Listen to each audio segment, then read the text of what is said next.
Hello everyone, कैसे हैं आप लोग। आज की क्लास में हम पढ़ने वाले हैं क्लास 10 साइंस का चैप्टर नंबर 10 लाइट। और इस चैप्टर के ऊपर आज का वीडियो पार्ट 2 है। इसके पहले पार्ट में हमने पढ़ा था रिफ्लेक्शन ऑफ लाइट और स्फेरिकल मिरर्स।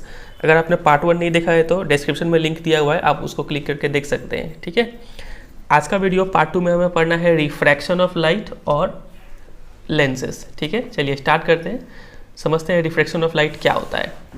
उससे पहले आप एक बेसिक कॉन्सेप्ट समझिए। यहाँ पे मान लीजिए यहाँ पे दो मीडियम है, एक मान लीजिए ये है एयर हवा और यहाँ पे मान लीजिए ये है ग्लास। ठीक है, तो जैसे ही कोई मान लीजिए यहाँ पे लाइट रे ऐसे करके आ रहा है ऑब्लिकली, ठीक है, स्लैंटिंगली आ रहा है और इस पर स्ट्राइक करता है, तो यहाँ पे हमारा बना हुआ है नॉर्मल। तो इस लाइट रे को जाना कैसे था, ऐसे सीधा चला जाता अगर यहाँ पे नॉर्मली एक ही मीडियम होता तो। लेकिन चूंकि यहाँ पे मीडियम चेंज हो रहा है, एयर से ग्लास में एंटर कर रहा है, और एयर को बोल सकते हैं ये क्या है, रेयरर मीडियम है, थोड़ा कम गाढ़ा है ये, और ये है डेंसर मीडियम। ठीक है, ये थोड़ा डेंस है ग्लास, तो इसलिए ये लाइट रे का जो स्पीड है वो चेंज हो जाएगा। अब आप ही सोचिए कि किस में चलना ज़्यादा आराम होगा, एयर में चलना ज़्यादा आराम होगा कि ग्लास में चलना ज़्यादा आराम होगा। तो एयर में चलना ज़्यादा आराम होगा, इसलिए यहाँ पे जो स्पीड है वो थोड़ा हाई है।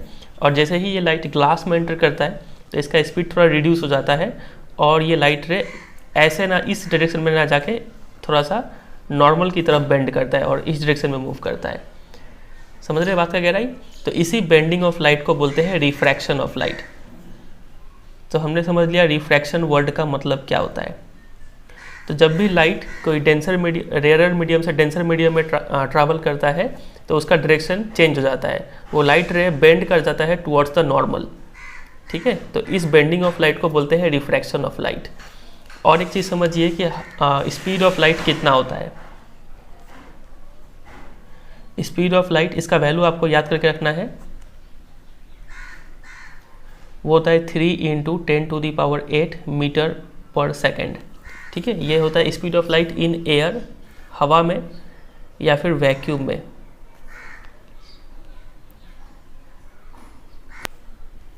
Speed of light 3 × 10⁸ metre per second होता है। तो ये वैल्यू आप याद कर लीजिए। ठीक है, चलिए देखते हैं बुक में क्या लिखा हुआ है इन्होंने रिफ्रैक्शन का डेफिनेशन। ये था रिफ्रैक्शन पूरा, यहाँ से आपको उसने ज़्यादा पढ़ना है। आप यहाँ पे देखिए, ये रहा। It appears that when travelling obliquely from one medium to another the direction of propagation of light in the second medium changes. ठीक है, तो जब लाइट एक मीडियम से दूसरे मीडियम में जाता है तो direction of propagation of light वो चेंज हो जाता है। ठीक है, तो this phenomenon is known as refraction of light. ठीक है, समझ में आ गया। इसी बेंडिंग ऑफ लाइट को बोलते हैं रिफ्रैक्शन ऑफ लाइट।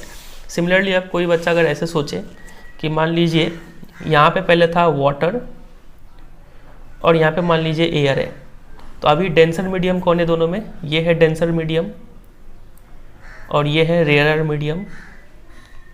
तो इस केस में क्या होगा, जब लाइट रे ऑब्लिकली यहाँ पे स्ट्राइक करता है थोड़ा टेढ़े होके, ठीक है, तब क्या होता है, इस लाइट रे को जाना कैसे था, सीधा ऐसे चला जाता, ये है direction of propagation of light. ठीक है, लेकिन अब चूंकि यहाँ से यहाँ जब रेयरर मीडियम पे आता है तो इसका स्पीड इंक्रीज हो जाएगा, उसलिए ये लाइट रे अब इधर का तरफ मूव कर जाएगा। डिफरेंस समझ रहे हैं दोनों में। इसमें टुवर्ड्स द नॉर्मल बेंड किया था, इसमें away from the normal bend किया है, इधर ना आके उधर चला गया। क्यों, क्योंकि यहाँ पे चूंकि लाइट डेंसर मीडियम से रेयरर मीडियम में ट्रैवल कर रहा है, इसलिए यहाँ पे इसका स्पीड इंक्रीज हो गया। यहाँ पे स्पीड इंक्रीज होते ही ज़्यादा जोश में आ गया और उधर मूव कर गया, और यहाँ पे इसका स्पीड डिक्रीज हो गया था, इसलिए थोड़ा नीचे की तरफ मूव कर गया। समझ रहे हैं, इजी है डिफरेंस समझना। तो दोनों ही केस में इस पॉइंट में क्या हो रहा है, रिफ्रैक्शन हो रहा है। ठीक है, और ये चूंकि रे आ रहा है तो इसको हम लोग बोलते हैं फिर से इंसिडेंट रे। इसको तो आपको पता ही है, इसको क्या बोलते हैं, नॉर्मल बोलते हैं। और ये रे चूंकि रिफ्रैक्शन के बाद मिला है, इसलिए इसको हम लोग बोलते हैं रिफ्रैक्टेड रे।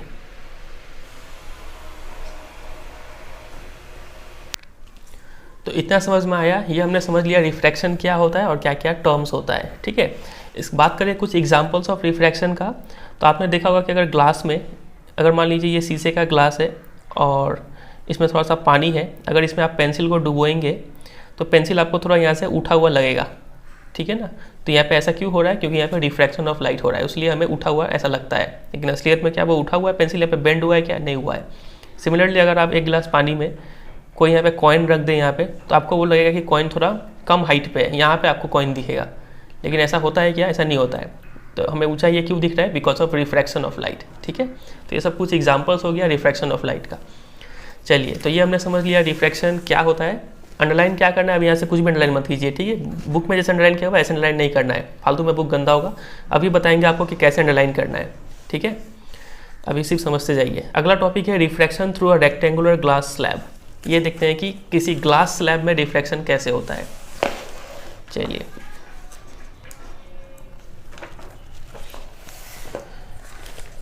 तो एक रेक्टेंगुलर ग्लास स्लैब बनाते हैं यहाँ पे पहले।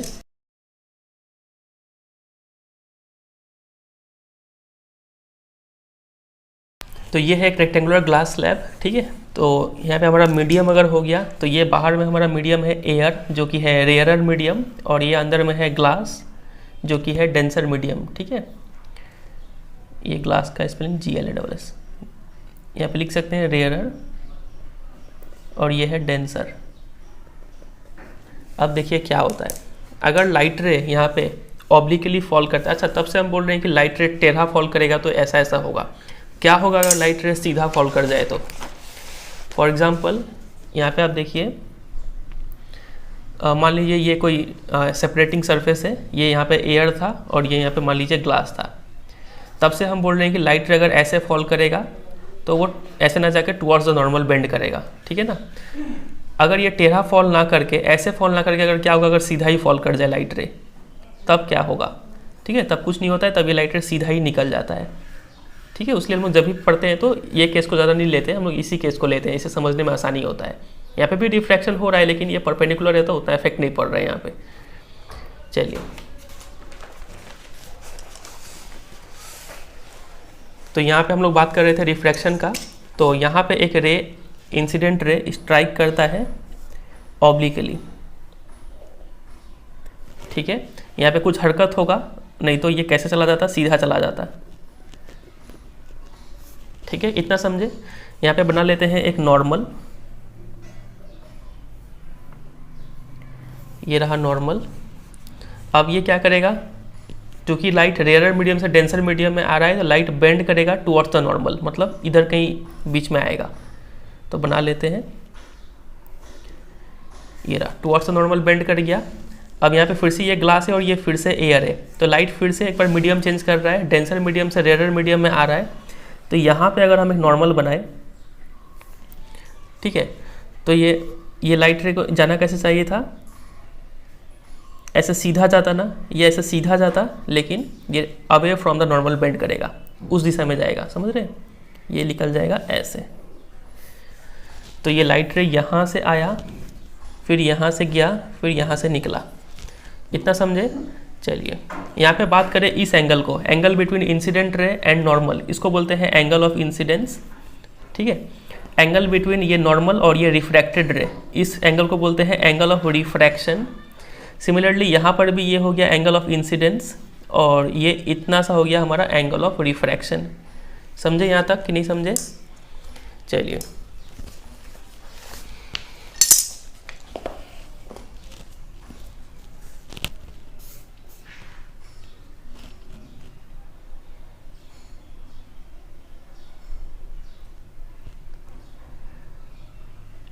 अब थोड़ा यहाँ पे नाम देते हैं जरा। इस रेक्टेंगुलर ग्लास स्लैब को हम लोग यहाँ पे ABCD नाम दे देते हैं, और यहाँ पे कुछ नाम दिया गया है। इस पॉइंट को E देते हैं, इस पॉइंट को O, इस पॉइंट को O', ठीक है, और यहाँ पे है हमारा H। और तो कुछ काम का नाम नहीं है। यहाँ पे नॉर्मल को चाहे तो N' दे सकते हैं, और इसको M और M' यहाँ पे नाम दे सकते हैं। अब समझते हैं। तो यहाँ पे E और EO जो रे है, इसको क्या बोलते हैं? इंसिडेंट रे बोलेंगे। OO' को क्या बोलेंगे? ये O' है, यहाँ पे डैश नहीं दिख रहा है। OO' को बोलेंगे रिफ्रैक्टेड रे, और O' को क्या बोलेंगे? ये चूंकि निकल रहा है तो इसको बोलते हैं इमर्जेंट रे। इतना समझे। चलिए, अब ये देखिए, यहाँ पे एक बात आप फीचर नोट करेंगे कि ये जो डायरेक्शन ऑफ इंसिडेंट रे है ना, ये जो डॉटेड लाइन है, इसको क्या, सिर्फ EO तो इंसिडेंट रे था, लेकिन ये डॉटेड लाइन को क्या बोलेंगे? डायरेक्शन ऑफ इंसिडेंट रे, ठीक है, क्योंकि ये उसके डायरेक्शन में आ रहा है। और ये इमर्जेंट रे, आप देखेंगे ये दोनों क्या है? पैरेलल है, ठीक है। ये दोनों को हमेशा पैरेलल बनाइएगा एग्जाम में। अब ये पैरेलल क्यों होता है? क्योंकि देखिए, ये जो बेंडिंग है ना, यहाँ पे जितना बेंड किया है नीचे उतना ही बेंड किया है यहाँ पे ऊपर। तो ये जो बेंडिंग हो रहा है यहाँ पे वो इक्वल एंड ऑपोजिट है, उसीलिए ये जो डायरेक्शन ऑफ इंसिडेंट रे है और इमेजेंट रे है दोनों क्या है, पैरेलल होता है। समझे? तो अभी तक हम जो भी बोले, अब देखते हैं बुक में वो सब कैसे लिखा हुआ है। तो ये देखिए बुक में ये डायग्राम बनाया हुआ है, यहाँ पे लिखा हुआ है। तो देखिए यहाँ पे लिखा हुआ है the light ray at point O has entered from a rare medium to a denser medium. Point O पे लाइट रे रेयर मीडियम से डेंसर मीडियम में एंटर किया है, तो इसीलिए the light ray has bent towards the normal की तरफ bent हो गया है। अब ये सब वर्ड याद कर लीजिए, हाँ, bent towards the normal, bent away from the normal, ठीक है, बार बार रिपीट होगा। एट पॉइंट ओ डैश, इस ओ डैश पॉइंट पे लाइट रे कहाँ से एंटर किया है, ग्लास से एयर में मूव किया है, मतलब बोल सकते हैं डेंसर से रेयर में मूव किया है, उसीलिए the light ray has bent away from the normal. समझ रहे बात का गहराई? यहाँ पे ये हुआ है। अब यहाँ पे देखिए ईओ जो है उसको बोलते हैं इंसिडेंट रे, ओ डैश को बोलेंगे रिफ्रैक्टेड रे, और ओ डैश एच, ये रहा हमारा ओ डैश एच, इसको बोलते हैं हम लोग इमर्जेंट रे, ठीक है। और you may observe that the emergent ray, ये emergent ray is parallel to the direction of incident ray, इससे पैरेलल है ये दोनों, ठीक है, मतलब ये दोनों रे पैरेलल है। तो ऐसा क्यों है? क्योंकि एग्जाम में क्वेश्चन पूछते हैं कि क्यों ये दोनों पैरेलल है। ऐसा इसलिए है क्योंकि द एक्सटेंट ऑफ बेंडिंग, ये जितना बेंड हुआ है ना ऑफ द रे और light at the opposite parallel surface, मतलब यहाँ पे और यहाँ पे, इसको बोलते हैं ऑपोजिट पैरेलल सरफेस। तो यहाँ पे जितना बेंडिंग हुआ है उतना ही बेंडिंग यहाँ पे हुआ है, लेकिन ऑपोजिट हुआ है, वो रहा। वो यहाँ पे लिखा है कि the extent of bending of the ray of light at A B and C D of a rectangular glass slab is equal and opposite, ठीक है। जितना बेंड यहाँ किया है उतना ही बेंड वहाँ किया है, इक्वल है लेकिन ऑपोजिट, ये इधर बेंड किया है वो उधर बेंड किया है। समझ रहे? तो that is why the ray emerges parallel to the incident ray, उसीलिए जो इमर्जेंट रे है उसके पैरेलल है, ठीक है। यहाँ पर चलिए, और यहाँ पे देखिए रिफ्रैक्शन होता क्यों है? तो refraction is due to the change in the speed of light as it enters from one transparent medium to another. तो लाइट का स्पीड चेंज होता है, उसलिए रिफ्रैक्शन होता है। अगर यहाँ पे एयर ही रहता तो कुछ हमें देखने को नहीं मिलता, लाइट सीधा निकलता, ठीक है। तो चूंकि स्पीड ऑफ लाइट चेंज हो रहा है उसलिए रिफ्रैक्शन देखने को मिलता है। तो अभी तक हमने क्या क्या पढ़ा है? अभी तक हमने पढ़ा रिफ्रैक्शन का डेफिनेशन क्या होता है, examples of refraction, refraction through a rectangular glass slab यहाँ पे क्या होता है, और यहाँ पे क्या एक स्पेशल फीचर हमें देखने को मिलता है वो हमने देखा, ठीक है कि नहीं? ठीक है, चलिए, कुछ अंडरलाइन नहीं करना है, सिर्फ समझते जाइए ध्यान से। अभी थोड़ी देर में हम बता देंगे कैसे आपको नोट्स बनाना है। अब हम पढ़ेंगे laws of refraction of light.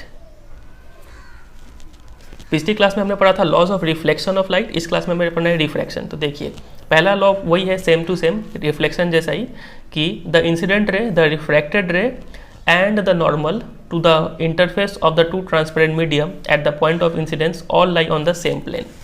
वही बोला गया है कि इंसिडेंट रे और नॉर्मल और रिफ्रैक्टेड रे तीनों ही इस पॉइंट पर सेम प्लेन पे लाई करते हैं। सेम प्लेन पे लाई करने का मतलब क्या होता है हम समझा ही चुके हैं कि एक ही प्लेन पर है, ठीक है। ऐसा नहीं कि इधर से आके ऐसे ऊपर की तरफ उठ जाए या फिर नीचे की तरफ चला जाए, एक ही प्लेन में रहेगा। दूसरा, the ratio of sine of angle of incidence to the sine of angle of refraction is a constant. बोलने का मतलब है, और अच्छा इस डायग्राम में यहाँ पे आई और आर हमने दिया। अब ये आई और ये आई सेम नहीं है, ये एंगल डिफरेंस है, तो इसको I1 दे सकते हैं और इसको R1 दे सकते हैं, ठीक है। ये सिर्फ R था, ये I था, ये I1 R1। चलिए, तो यहाँ पे लिखा हुआ था the ratio of sine of angle of incidence to the sine of angle of refraction is a constant for a light of a given colour and for a given pair of media. बोलने का मतलब है कि मान लीजिए ये कोई special colour का लाइट है, ठीक है, वही मान लीजिए ग्रीन कलर का लाइट है और यही मीडियम में दो ठो एयर और ग्लास। तो ऐसा होने से क्या होता है कि sine of angle of incidence, इसको साइन बोलते हैं, sine of angle of incidence by sine of angle of refraction, ठीक है। दोनों का जो रेशियो है, ये बाई निकालने का मतलब रेशियो, ठीक है, वो क्या होता है कांस्टेंट होता है। तो बोलने का मतलब है अगर सेम ग्रीन कलर का लाइट और सेम एयर और ग्लास मीडियम से अगर पास कराए, अभी तो ऐसे पास करें ना, अब हो सकता है आप ऐसे पास कराए, मान लीजिए पहले 60 डिग्री था, अब मान लीजिए यहाँ पे 75 डिग्री पे पास कराते हैं, तो यहाँ पे कुछ ना कुछ एंगल बनेगा, ठीक है। तो जैसे भी पास कराए, हर बार जो आप ये वैल्यू कैलकुलेट करेंगे ना, वो उतना ही आएगा, सेम टू सेम आएगा। 3 आ रहा है, मान लीजिए 3 आया, ठीक है। तो आप अगर आप किस भी डायरेक्शन में भेजिए, टेढ़ा करके भेजिए, यहाँ से एंगल भेजिए, यहाँ से लाइट भेजिए, ठीक है, कहीं से भी लाइट भेजिए, दोनों का रेशियो जब निकालेंगे तो ये 3 ही आएगा, अगर लाइट ग्रीन ही लाइट हो और यही दोनों मीडियम हो तो। समझे कि नहीं समझे?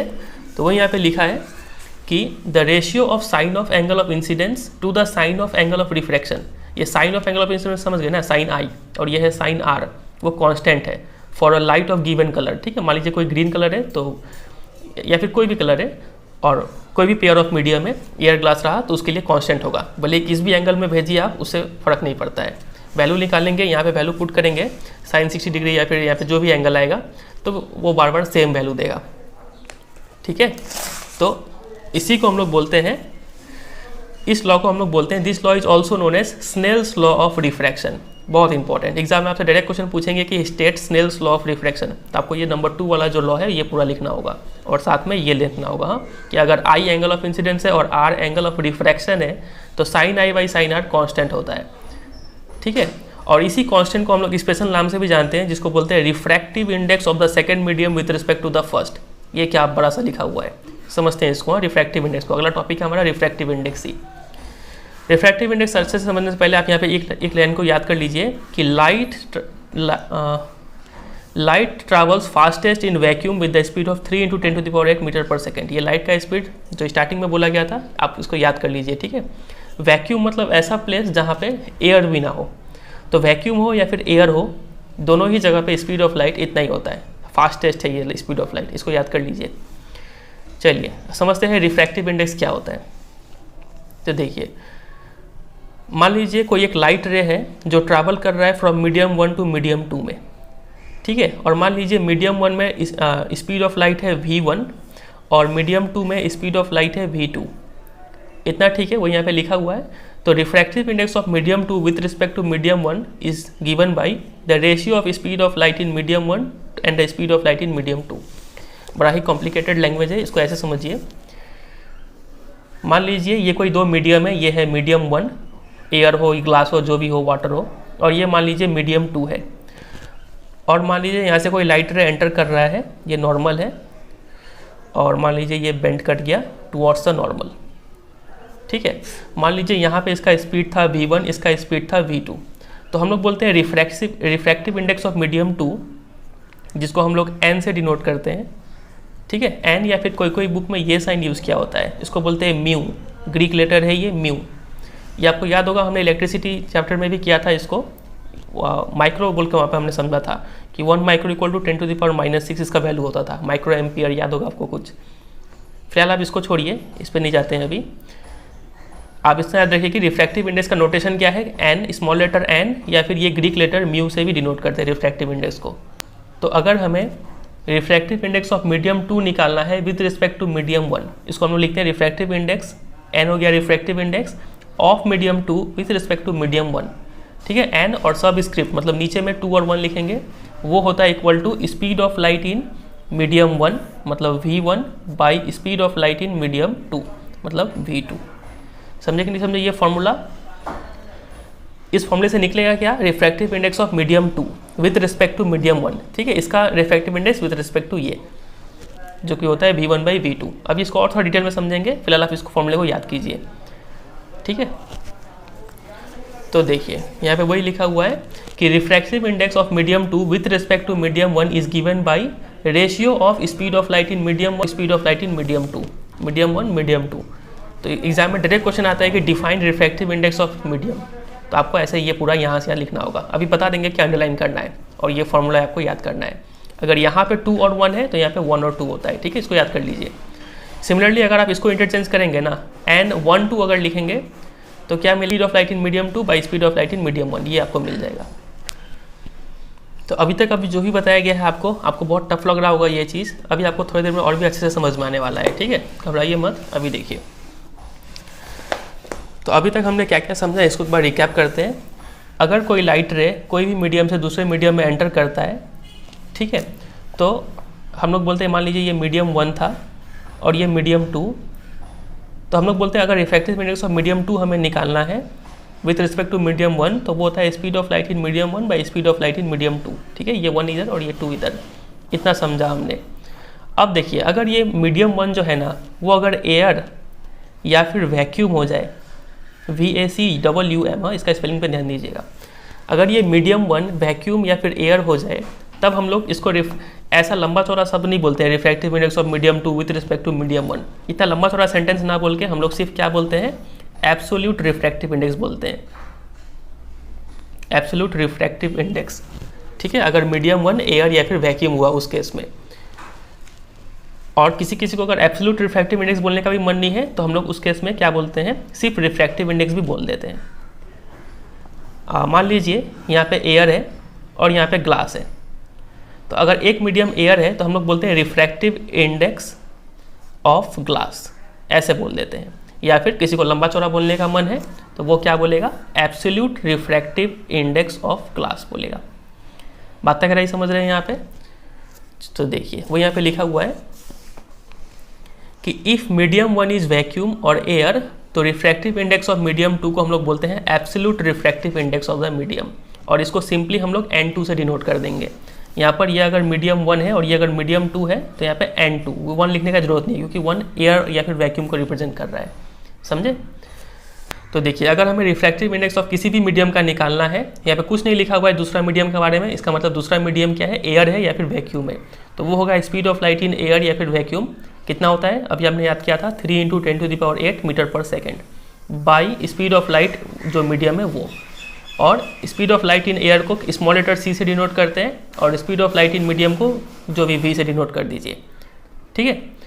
चलिए, और यहाँ पे लिखा हुआ है absolute refractive index of a medium is simply called its refractive index. तो एब्सोल्यूट रिफ्रैक्टिव इंडेक्स बोलिए या फिर रिफ्रैक्टिव इंडेक्स बोलिए, बात एक ही है, ठीक है, दोनों इंटरचेंजेबली यूज़ कर सकते हैं हम लोग।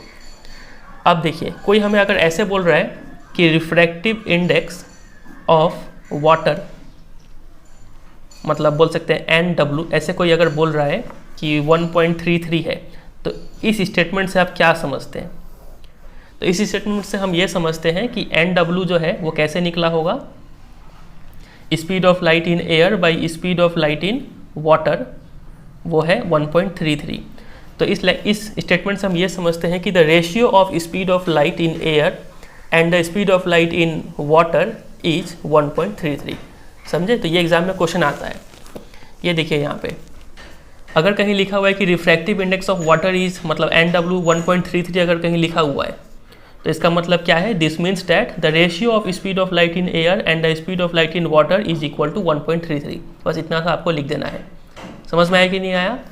चलिए अब देखिए, तो इसका मतलब हम लोग बोल सकते हैं कि अगर रिफ्रैक्टिव इंडेक्स किसी मीडियम का ज़्यादा है और रिफ्रैक्टिव इंडेक्स किसी मीडियम का अगर मान लीजिए कम है, ठीक है, तो इसका मतलब मान लीजिए इसका किसी का भी रिफ्रैक्टिव इंडेक्स n का, मान लीजिए n मीडियम का रिफ्रैक्टिव इंडेक्स मान लीजिए 4 है और इसका रिफ्रैक्टिव इंडेक्स मान लीजिए 5 है, तो इसका मतलब स्पीड ऑफ लाइट किस में ज़्यादा होगा, स्पीड ऑफ लाइट इसमें ज़्यादा होगा क्योंकि ये थोड़ा रेयरर है और ये थोड़ा डेंसर है।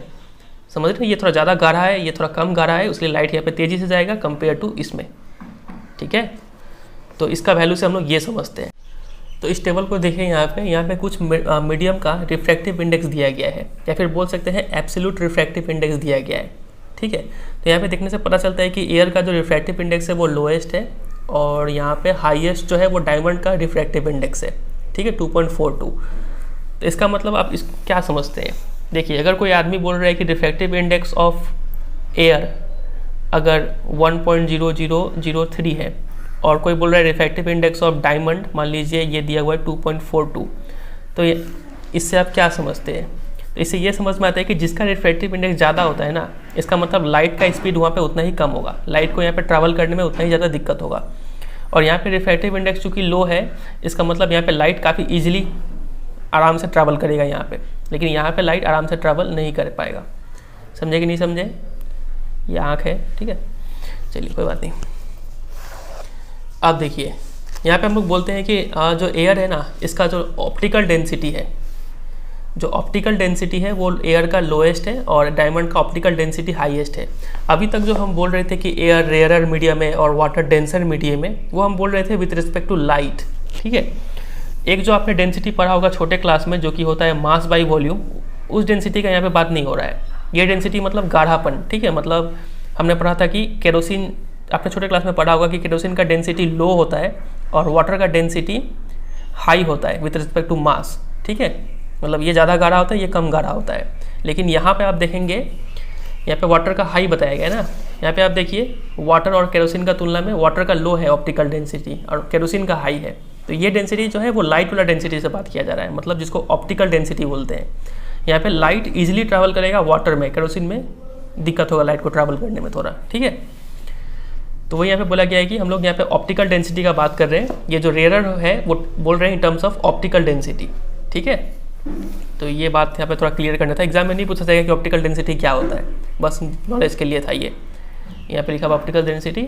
चलिए, तो अब अभी तक हम लोग जो भी रेयर मीडियम या फिर डेंसर मीडियम बोल रहे थे वो बोल रहे थे ऑप्टिकल सेंस में, मतलब ऑप्टिकली रेयर मीडियम था वो एक्चुअली में, और डेंसर मीडियम बोलने का मतलब था ऑप्टिकली डेंसर मीडियम था एक्चुअली में। लेकिन फिर भी अगर आप लाइट चैप्टर पढ़ रहे हैं और सिर्फ डेंसर मीडियम लिख रहे हैं, इसका मतलब वो अंडरस्टूड है कि आप ऑप्टिकल डेंसिटी के बारे में ही बात कर रहे हैं, ठीक है।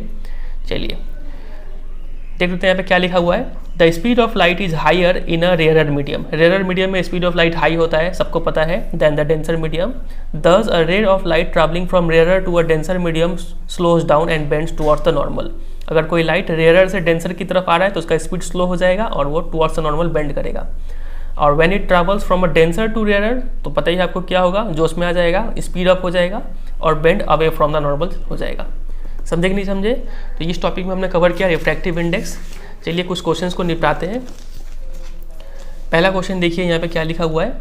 A ray of light travelling in air enters obliquely into water. Obliquely मतलब स्लैंटिंगली, टेढ़ा करके एंटर करता है वाटर में, एयर से वाटर में आ रहा है। तो हमें पता है क्या होने वाला है, यहाँ पे रेयर टू डेंसर में आ रहा है तो टुवर्ड्स द नॉर्मल बेंड करेगा। Does the light bend towards the normal और अवे फ्रॉम द नॉर्मल? तो हमें पता है टुवर्ड्स द नॉर्मल ये बेंड करेगा। वाई? क्योंकि speed of light decreases in water, ठीक है। Number 2, light enters from air to glass. फिर से एयर से ग्लास में एंटर किया और ग्लास का रिफ्रैक्टिव इंडेक्स 1.50 दिया है। What is the speed of light in glass? Glass में स्पीड ऑफ लाइट पूछा है। Speed of light in vacuum 3 × 10⁸ metre per second, ये दे दिया है। नहीं भी दिया था तो हमने इसको याद करके रखा हुआ है, ठीक है। वैक्यूम और एयर में यही होता है स्पीड ऑफ लाइट। चलिए निकालते हैं। तो दिया हुआ है, ऐसे लिख लेते हैं, रिफ्रैक्टिव इंडेक्स ऑफ ग्लास, ये दिया हुआ है हमें 1.50। रिफ्रैक्टिव इंडेक्स ऑफ ग्लास का मतलब क्या है, ऊपर में स्पीड ऑफ लाइट और नीचे में speed of light in glass, ये दिया हुआ है 1.50। Speed of light in vacuum या फिर एयर पहले से पता है 3 × 10⁸ metre per second by v equal to 1.50। दिख रहा है आपको? चलिए यहाँ से v निकालना है, तो v इक्वल टू 3 × 10⁸ बाई 1.50। तो ये पॉइंट हटा के ऊपर 100 लेंगे, 52 जा 53 जा, ये 3 कैंसिल आउट, तो v आ गया 2 × 10⁸ मीटर पर सेकेंड, ठीक है। ये यूनिट लिखना बहुत ज़रूरी है, इस पे मार्क्स होता है। तो ये हमने निकाल दिया speed of light in glass, तो ये होगा इसका आंसर, ठीक है। क्वेश्चन नंबर 2 हो गया। 3, फाइंड आउट फ्रॉम टेबल 10.3, पीछे वाले टेबल से हमें फाइंड आउट करना है ऐसे मीडियम जिसका हाईएस्ट ऑप्टिकल डेंसिटी हो, also find the medium with lowest optical density. तो हमने तो अभी याद ही कर लिया कि हाईएस्ट ऑप्टिकल डेंसिटी किसका है, डायमंड का है, और लोएस्ट ऑप्टिकल डेंसिटी किसका है, एयर का है, ठीक है। ये पूरा टेबल का जो सब वैल्यू है ना, आपको क्या करना है, याद नहीं करना है, सिर्फ हाईएस्ट और लोएस्ट को याद कर लीजिए बस। ये वैल्यू भी नहीं चाहिए, सिर्फ मीडियम का नाम याद कीजिए कि एयर में लोएस्ट ऑप्टिकल डेंसिटी है, डायमंड का हाईएस्ट ऑप्टिकल डेंसिटी या फिर हाईएस्ट एब्सोल्यूट रिफ्रैक्टिव इंडेक्स या फिर हाईएस्ट रिफ्रैक्टिव इंडेक्स है, ठीक है। चलिए अगले क्वेश्चन में मूव करते हैं। Question number 4, you are given kerosene, turpentine and water. ये 3 चीज़ आपको दिया गया है। In which of these does the light travel fastest? तीनों में से किस में लाइट सबसे ज़्यादा तेज जाएगा? टेबल पॉइंट 3 देख के बताइए, ठीक है। तो केरोसिन, टर्पंटाइन, वाटर, हमें पता है जिसका लोएस्ट रिफ्रैक्टिव इंडेक्स होगा उसी में लाइट फास्टेस्ट ट्रैवल करेगा। तो देखते हैं सबसे ऊपर में कौन सा है, केरोसिन, टर्पंटाइन और वाटर में। तो ये देखिए केरोसिन, टर्पंटाइन, वाटर सबसे ऊपर है, इसका रिफ्रैक्टिव इंडेक्स लोएस्ट है, इसका मतलब लाइट फास्टेस्ट ट्रैवल करेगा वाटर में, ठीक है, इन तीनों में। चलिए तो ये हो गया। और question number 5, the refractive index of diamond is 2.42, what is the meaning of this statement? ऐसे क्वेश्चन आएगा, देख रहे हैं। तो इसका मीनिंग हमें पता है, the ratio of speed of light in air and the speed of light in diamond is 2.42, इतना सा लिख देना है बस। तो ये 5 क्वेश्चन हमने सल्टाया। चलिए मूव करते हैं अगला बड़ा सा टॉपिक में, जो कि है लेंसेज। काफ़ी इजी होने वाला है, देखते हैं। सबसे पहले लेंस का मतलब क्या होता है।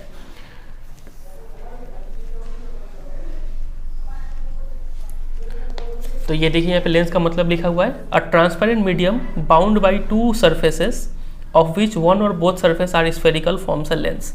ऐसा ट्रांसपेरेंट मीडियम, ठीक है, मान लीजिए ये बीच में कोई ग्लास है और दो सरफेस इसको बाउंड करें, एक सरफेस ये रहा, एक सरफेस ये रहा, और दोनों में से कोई एक सरफेस या फिर दोनों सरफेस स्फेरिकल होना चाहिए, तब वो चीज़ कहलाएगा आपका लेंस।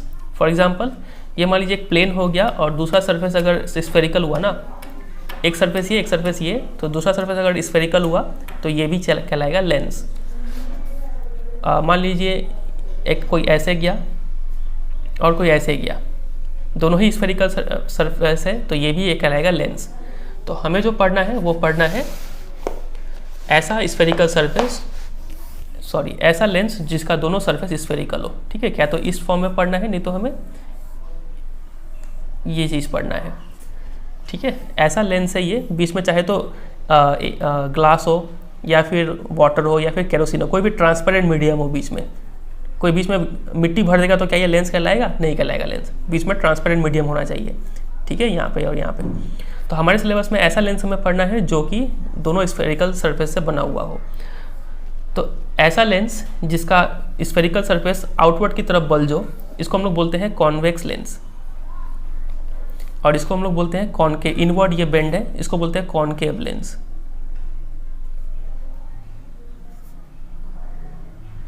ठीक है, चलिए देखते हैं बुक में क्या लिखा हुआ है। ये रहा, a lens may have two spherical surface bulging outward, outward की तरफ अगर फुला हुआ हो ये वाला, तो उस लेंस को हम लोग बोलते हैं डबल कॉन्वेक्स लेंस। इसको डबल कॉन्वेक्स लेंस बोलते हैं या फिर सिंपली कॉन्वेक्स लेंस भी बोलते हैं। ये रहा, it is simply called convex lens. समझ में आया? और similarly a double concave lens is bounded by two spherical surface curved inward.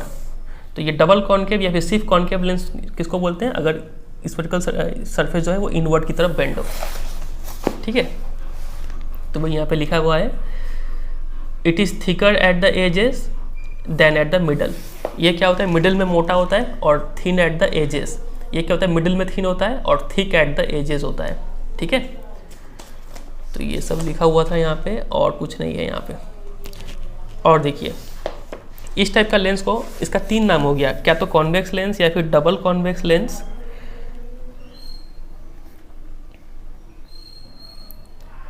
या फिर इसको एक और नाम से जानते हैं, इसको कन्वर्जिंग लेंस भी बोलते हैं। इसका भी 3 नाम हो गया, कॉनकेव लेंस या फिर डबल कॉनकेव लेंस,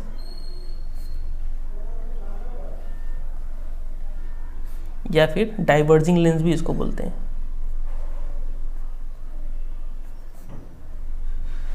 अब कन्वर्जिंग और डाइवर्जिंग इसको इसलिए बोलते हैं क्योंकि ये अगर लाइट यहाँ पे फॉल करेगा तो सबको एक पॉइंट पे कन्वर्ट्स कर देगा, मिला देगा, और इस पर अगर लाइट फॉल करता है तो ये लाइट को बिखेर देता है, इसलिए इसको डाइवर्जिंग लेंस बोला जाता है। कॉनकेव को इसको कन्वर्जिंग बोला जाता है, ठीक है। आप यहाँ पे डायग्राम में भी देख सकते हैं, ये कोई रे ऑफ लाइट आया तो ये सबको एक पॉइंट पे कन्वर्ट्स कर दिया, इसलिए इसको कन्वर्जिंग लेंस बोलते हैं। और यहाँ पे रे ऑफ लाइट आया तो इसको फैला दिया, डाइवर्जिंग लेंस है ये कॉनकेव लेंस।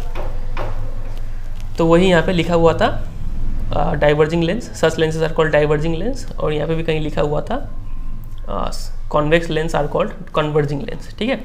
तो ये हमने समझ लिया लेंस किसको बोलते हैं और कब बोलते हैं। अब हम लोग कुछ टर्म समझेंगे, जैसे कि centre of curvature, principal axis, ये सब क्या क्या होता है इसको समझते हैं।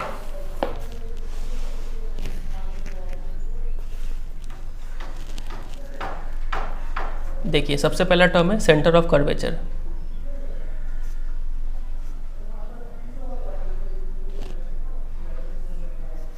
सेंटर ऑफ कर्वेचर क्या होता है? अब ये देखिए, ये तो हमने समझा ये लेंस है और ये स्फेरिकल सरफेस है, तो ये कहीं ना कहीं तो सर्कल का पार्ट होगा, किसी सर्कल का पार्ट होगा, और ये वाला भी कुछ ना कोई सर्कल का पार्ट होगा, समझ रहे? तो इस सर्कल के सेंटर को ये और इस सर्कल का सेंटर ये, दोनों को बोलते हैं सेंटर ऑफ कर्वेचर, ठीक है। इसको मान लीजिए C1 और इसको मान लीजिए C2 दे देते हैं, समझे कि नहीं सेंटर ऑफ कर्वेचर का मतलब। और अगर इस सेंटर ऑफ कर्वेचर, दोनों सेंटर ऑफ कर्वेचर को अगर ऐड जोड़ दे तो ये जो लाइन बनेगा, इस लाइन को हम लोग बोलते हैं प्रिंसिपल एक्सिस।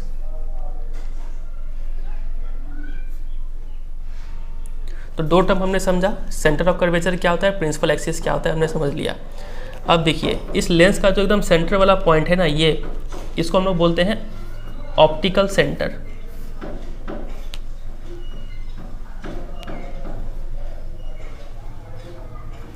समझे कि नहीं समझे? तो 1 2 3 टर्म हमने समझ लिया। ऑप्टिकल सेंटर को हम लोग ओ से डिनोट करते हैं, कैपिटल लेटर ओ से, ठीक है। और ऐसा ही सेम काम हम कॉनकेव के केस में भी कर सकते हैं। ये अगर कॉनकेव है, ठीक है, तो ये भी किसी न किसी सर्कल का पार्ट होगा, तो इसका सेंटर ऑफ कर्वेचर ये रहा। ये भी किसी न किसी सर्कल का पार्ट होगा, इसका सेंटर ऑफ कर्वेचर ये रहा। ये सब ड्रॉ नहीं करना है, जैसे समझाने के लिए बना रहे हैं। और ये जो दो लाइन है इसको बोलते हैं प्रिंसिपल एक्सिस, और ये जो सेंटर हो गया इसको बोलते हैं ऑप्टिकल सेंटर, ओ से डिनोट करते हैं। इसको C1, इसको C2, ये प्रिंसिपल एक्सिस, ठीक है यहाँ तक। और ये ऑप्टिकल सेंटर काफ़ी खतरनाक है। जैसा हमने मिरर के केस में पढ़ा था, बीच में क्या होता था, पोल हुआ करता था, याद है आपको? यहाँ पे C, यहाँ पे F, यहाँ पे P। अब देखिए, अब ये ऑप्टिकल सेंटर काफ़ी डेंजर चीज़ है। अगर ये कोई लेंस, कॉन्वेक्स लेंस है, और ये हो गया प्रिंसिपल एक्सिस, ये हो गया इसका ऑप्टिकल सेंटर। कोई भी लाइट अगर ऑप्टिकल सेंटर से पास करता है तो वो डायरेक्टली ऐसे निकल जाता है, ठीक है, उसमें कोई चेंज नहीं होता है। थोड़ी देर में देखेंगे इसको डिटेल में। अब देखिए, एक वर्ड समझना है जिसको बोलते हैं अपर्चर। अपर्चर क्या होता है? तो ये जो है ना कॉन्वेक्स लेंस, इसका इस लंबाई को बोलते हैं अपर्चर, ठीक है, diameter of the concave lens, convex lens, ठीक है, इसको बोलते हैं अपर्चर। तो हमें हमारे सिलेबस में ऐसा लेंस पढ़ना है जिसका अपर्चर क्या हो, स्मॉल हो। तो हमने समझ लिया अपर्चर किसको बोला जाता है। और देखिए ये जो है ना सेंटर से लेके यहाँ तक का डिस्टेंस, इसको बोलते हैं रेडियस ऑफ कर्वेचर। पिछली क्लास जैसा ही सेम है ये, C1 से लेके यहाँ तक का डिस्टेंस, इसको बोल देंगे रेडियस ऑफ कर्वेचर। सिमिलरली यहाँ से यहाँ तक ये हो गया रेडियस ऑफ कर्वेचर, और इसके यहाँ से यहाँ तक ये हो गया रेडियस ऑफ कर्वेचर। तो हमने समझ लिया अपर्चर क्या होता है। हमारे सिलेबस में ऐसा लेंस है जिसका स्मॉल अपर्चर हो, वही हमें पढ़ना है, ठीक है। और हमें थिन लेंस पढ़ना है। थिन लेंस क्या होता है? ऐसा लेंस जिसका अपर्चर जो है वो लेस देन हो than the radius of curvature, मतलब अपर्चर लेस देन होना चाहिए than the radius of curvature. ऐसे लेंस को बोलते हैं थिन लेंस, ठीक है। तो हमें ऐसा लेंस पढ़ना है, तो इसको सिर्फ समझिए बस। इसको एग्जाम में नहीं पूछा जाएगा कि किसको बोलते हैं थिन लेंस, सिर्फ समझ जाने के लिए था ये। तो ये हमने कुछ टर्मिनोलॉजी समझ लिया। अब हम लोग मूव करते हैं अगले टर्म पे, जो कि है फोकस, प्रिंसिपल फोकस या फिर सिर्फ फोकस, जो भी बोल लीजिए।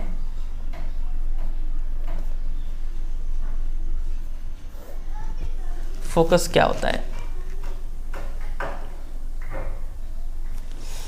तो देखिए, ये अगर कॉन्वेक्स लेंस है हमारा, और ये हमारा हो गया प्रिंसिपल एक्सिस, ठीक है, ये हो गया ऑप्टिकल सेंटर। अगर कोई इन्फिनिटी से कोई पैरेलल रेज अगर यहाँ पे फॉल करता है, ठीक है, तो ये कॉन्वेक्स लेंस जो है वो क्या करता है, सबको एक ही पॉइंट पे डायरेक्ट करता है। सब लाइट रे एक ही पॉइंट से पास कर रहा होता है, और वो पॉइंट कहाँ पे है, ऑन द प्रिंसिपल एक्सिस पे है, ठीक है। तो इस पॉइंट को बोलते हैं प्रिंसिपल फोकस या फिर सिर्फ फोकस। समझ में आया कि नहीं आया? तो यहाँ पे देखिए क्या लिखा हुआ है फोकस का definition. Several rays of light parallel to the principal axis are falling on a convex lens. तो कुछ rays of light parallel to principal axis are falling on a convex lens, ठीक है।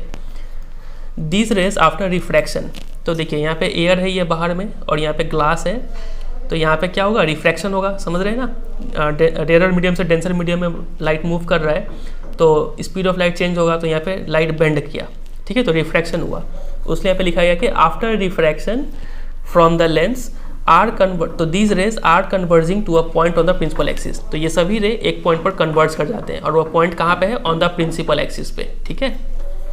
तो this point on the principal axis is called principal focus of the convex lens. इसी point को बोलते हैं principal focus of the convex lens, समझे। और similarly अगर लाइट रे अगर हम इस डायरेक्शन से पास करते तो सब, मतलब बोलने का मतलब है, अगर लाइट रे सब इस डायरेक्शन से आता तो सब यहाँ पे कन्वर्ट कर जाता इस पॉइंट पे, तो यहाँ पे भी फोकस होता। तो दो फोकस होता है हमेशा, ठीक है, कॉन्वेक्स लेंस का, कॉन्केव का भी दो। कॉन्केव के केस में देखते हैं कैसे काम होता है। ये मान लीजिए कॉन्केव केस है, और डायग्राम बनाने का तरीका देखिए। सबसे पहले हम लोग एक स्ट्रेट लाइन खींचते हैं, ठीक है, और बीच में एक पॉइंट देते हैं, और यहाँ पे एक डॉटेड लाइन होता है बीचों बीच, और हम लोग जो लाइट को बेंड कराते हैं ना, वो यहाँ से बेंड कराते हैं। कई लड़के क्या करते हैं जोश जोश में, ये अगर कॉन्वेक्स लेंस है तो वहाँ से वो लाइट देते हैं और यहीं पे बेंड कर देते हैं। ऐसा नहीं होना चाहिए, बीच से बेंड कराइएगा एकदम। सही तरीका क्या होता कि यहाँ से लाइट रे आ रहा है और यहाँ से बेंड कर रहा है, ऐसा दिखाने का तरीका होता है। बेंड तो अक्सर यहाँ पे भी हो रहा है और यहाँ पे भी हो रहा है, क्योंकि यहाँ पे भी डेंसर से रेयर में आ रहे हैं, यहाँ पे भी बेंड होगा। मतलब अगर आपको बहुत ही डिटेल में जाना है तो आप ऐसे समझिए, ये अगर कॉन्वेक्स लेंस है, लाइट रे यहाँ से आया, एक बार यहाँ पे बेंड किया, यहाँ पे रिफ्रैक्शन हो गया, और एक बार यहाँ पे भी रिफ्रैक्शन होगा, ठीक है, और लाइट रे ऐसे करके बेंड कर जाएगा। लेकिन उतना तामझाम हम लोग नहीं करते, for the purpose of simplicity हम लोग क्या करते हैं, यहाँ से लाइट रे लगाते हैं और बीच से एक जगह दिखा देते हैं कि यहाँ पे बेंड हो रहा है, सिर्फ एक जगह बेंड दिखाते हैं, ठीक है। चलिए, तो यहाँ से मान ली कॉनकेव लेंस पे बहुत सारा इंसिडेंट रे आ रहा है, वो भी पैरेलल। तो इस केस में क्या होगा, चूंकि ये डाइवर्ज कर देता है, तो ये हुआ डाइवर्ज यहाँ पे, ये हुआ यहाँ पे डाइवर्ज, ये हुआ यहाँ पे डाइवर्ज, ठीक है।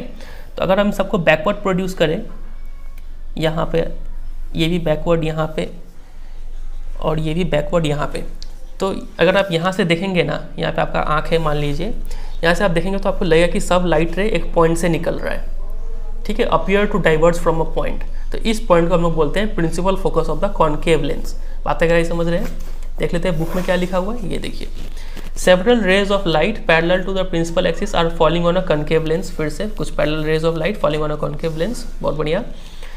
After refraction are appearing to diverge from a point on the principal axis. Refraction होने के बाद यहाँ पे रिफ्रैक्शन हो गया, दे अपीयर करेंगे कि वो वहाँ से डाइवर्ज कर रहे हैं। तो this point on the principal axis is called the principal focus of the concave lens. समझ में आ गया, इसी पॉइंट को बोलते हैं कॉनकेव लेंस। सिमिलरली अगर यहाँ से लाइट रे पास करेंगे तो हमें इस केस में यहाँ प्रिंसिपल फोकस मिलेगा, तो इस केस में भी दो प्रिंसिपल फोकस होता है, ठीक है। चलिए, तो चूंकि दो प्रिंसिपल फोकस होता है, इसलिए जब भी हम लोग डायग्राम बनाते हैं ना, ऐसे करके हम लोग लेंस बनाते हैं, इधर प्रिंसिपल एक्सिस गया, बीच में ऑप्टिकल सेंटर हुआ, तो यहाँ पे इस वाले फोकस को हम लोग क्या करते हैं, F1 नाम दे देते हैं, और एक फोकस यहाँ पे भी है, तो इक्वल डिस्टेंस पे, उतना ही इक्वल डिस्टेंस पे यहाँ पे F2 देते हैं। जितना ये डिस्टेंस है उतना ही वो भी डिस्टेंस है, F2, ठीक है। और देखिए, और यहाँ पे कहीं पे हमारा सेंटर ऑफ कर्वेचर है, C1 बोल लीजिए या फिर C2 बोल लीजिए। मान लीजिए F1 इधर है तो इधर C1 देते हैं और इधर C2 दे देते हैं। तो लेकिन लेंस के केस में हम लोग C1 C2 अक्सर नहीं यूज़ करते, हम लोग क्या करते हैं, इसका डबल फोकल लेंथ यूज़ करते हैं। इसको बोलते हैं 2F2 और इसको हम लोग बोलते हैं 2F1, ठीक है। और देखिए, ये ऑप्टिकल सेंटर से लेके फोकस तक का जो डिस्टेंस है ना, इसको हम लोग बोलते हैं फोकल लेंथ। फोकल लेंथ क्या स्मॉल लेटर ऐप से डिनोट करते हैं, सेम पिछले जैसा ही, ठीक है। आपको काफ़ी इजी लग रहा होगा ये, अगर आपने पिछले का वीडियो देखा है तो एक बार समराइज़ करते हैं। जब भी हम लोग आपसे डायग्राम बनाएंगे, तो ये कॉन्वेक्स के केस में या फिर कॉनकेव के केस में, तो हम लोग क्या करेंगे, एक बीच से लाइन खींचेंगे, जो कि होगा प्रिंसिपल एक्सिस। ये हुआ ऑप्टिकल सेंटर, ये हुआ ऑप्टिकल सेंटर, ठीक है। इधर हमारा हो गया फोकस, इधर भी एक फोकस, इधर 1, इधर 2, इधर देंगे 2F1, इधर देंगे 2F2, ठीक है। ये फोकल लेंथ तो उसका डबल है, ये फोकल लेंथ इसका डबल है ये, ठीक है। मतलब ये अगर 10 है इतना दूर, तो ये भी 10 होगा इतना दूर, और ये 20 होगा टोटल यहाँ से यहाँ तक, और यहाँ से लेकर यहाँ तक ये 20 सेंटीमीटर, ठीक है। यहाँ पे भी हम लोग ऐसे ही करेंगे, ये F1, ये F2, इधर हो गया 2F1, इधर हो गया 2F2, ठीक है। ये कुछ बेसिक्स हुआ। और जब भी लाइट यहाँ से पास कराएंगे तो ये बीच से बेंडिंग दिखाएंगे हम लोग, फोकस से पास करेगा, ठीक है। यहाँ पे भी अगर लाइट दिखाएंगे तो ये बीच से बेंडिंग दिखाएंगे यहाँ से। समझ रहे कि नहीं समझ रहे, थोड़ा टेढ़ा बन गया लेकिन आप समझ गए। तो ये सब हुआ कुछ बेसिक्स। तो वही यहाँ पे लिखा हुआ है, इसको F1 F2 से दिखाते हैं, फोकल लेंथ बोलते हैं, डिस्टेंस को स्मॉल लेटर ऐप से डिनोट करते हैं। अंडरलाइन क्या करना है अभी थोड़ी देर में बताएंगे, अभी कुछ अंडरलाइन मत कीजिए। आगे मूव करते हैं। आ गया हमारा मेन टॉपिक, जो कि है image formation by lenses. Image कैसे फॉर्म होता है। तो ये रहा 6 केस यहाँ पे पहले जैसा ही, और कॉनकेव के केस में 2 केस। अब देखिए उल्टा चल रहा है, मिरर में क्या था कि कॉनकेव में 6 केस बनता था और कॉन्वेक्स में 2 केस, लेकिन लेंस में क्या होता है कि कॉन्वेक्स में 6 केस बनता है और कॉनकेव में 2 बनता है, ठीक है। चलिए इसको समझेंगे। सबसे पहले तो इसका 6 डायग्राम प्रैक्टिस करने से पहले हमें कुछ हथियार चाहिए होगा, जिससे इमेज डायग्राम काफ़ी ईजी से बने। तो हम लोग टोटल 3 हथियार हमारे पास होना चाहिए। पहला, ये बनाते हैं कॉन्वेक्स के केस में, और इधर बनाते हैं कॉनकेव के केस में। और डायग्राम जो भी बनेगा पेंसिल स्केल से बनेगा, हम तो पेन से बना रहे हैं, आप लोग एग्जाम में बनाएंगे तो पेंसिल स्केल से बनाएंगे, ठीक है। ये सब नंबर भी सब लिखना है तो पेंसिल से लिखना है। चलिए इधर है F1 और इधर है F2, सिमिलरली इधर है F1 और इधर है F2, और बीच में है हमारा ऑप्टिकल सेंटर। तो देखिए सबसे पहला रे जो है वो अगर पैरेलल आएगा, कोई रे अगर पैरेलल आता है तो वो कहाँ से पास करता है? पास करता है फ्रॉम द प्रिंसिपल फोकस। ठीक है, ये हुआ है पहला हथियार। और इस केस में अगर कोई रे पैरेलल आता है तो वो अपीयर होगा कि प्रिंसिपल फोकस से निकला है। समझे? ये पहला हथियार। दूसरा रे जो आपको पता होना चाहिए वो ये है,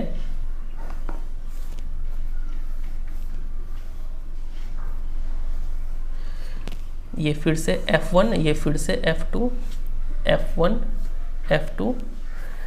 अगर कोई रे पैरेलल आया तो फोकस से पास किया, अगर कोई रे फोकस से ही भेजेंगे तो वो कैसे निकलेगा? पैरेलल निकल जाएगा प्रिंसिपल एक्सिस के। समझ रहे कि नहीं समझ रहे? यहाँ पर भी अगर हम यहाँ से निशाना लगा के भेजें फोकस की तरफ, ठीक है, फोकस से निशाना लगा के भेजें तो वो कहाँ निकल जाएगा? पैरेलल निकल जाएगा। समझे कि नहीं समझे? ये हुआ दूसरा हथियार। तीसरा लास्ट जो कि बहुत खतरनाक है, ये सबसे खतरनाक है।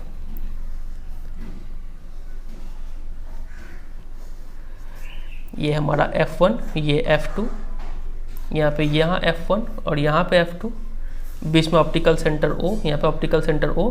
तो ये सबसे खतरनाक वाला रे है। इसमें क्या कीजिएगा कि अगर कोई रे ऑप्टिकल सेंटर से पास करता है तो ये सीधा ही निकल जाता है।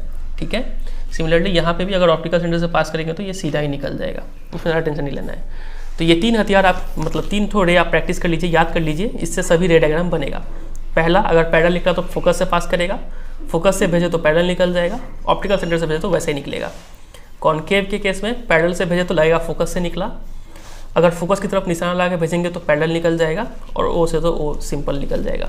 ठीक है, चलिए अब हम लोग प्रैक्टिस करते हैं रे डायग्राम्स।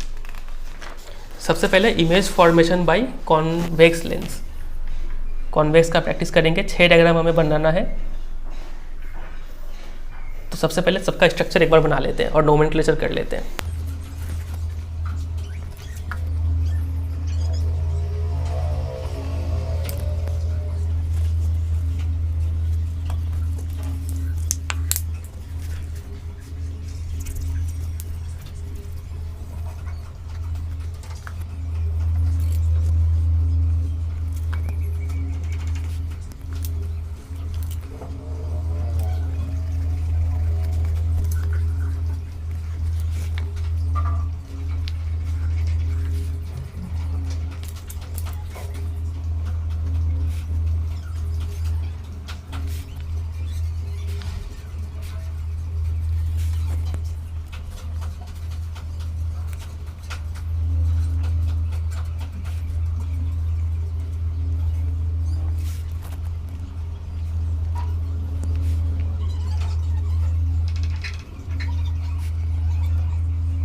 तो ये हमने बना लिया 6 स्ट्रक्चर। सबसे पहला केस, जब हम लोग प्लेस करेंगे ऑब्जेक्ट को at the infinity, for example सन।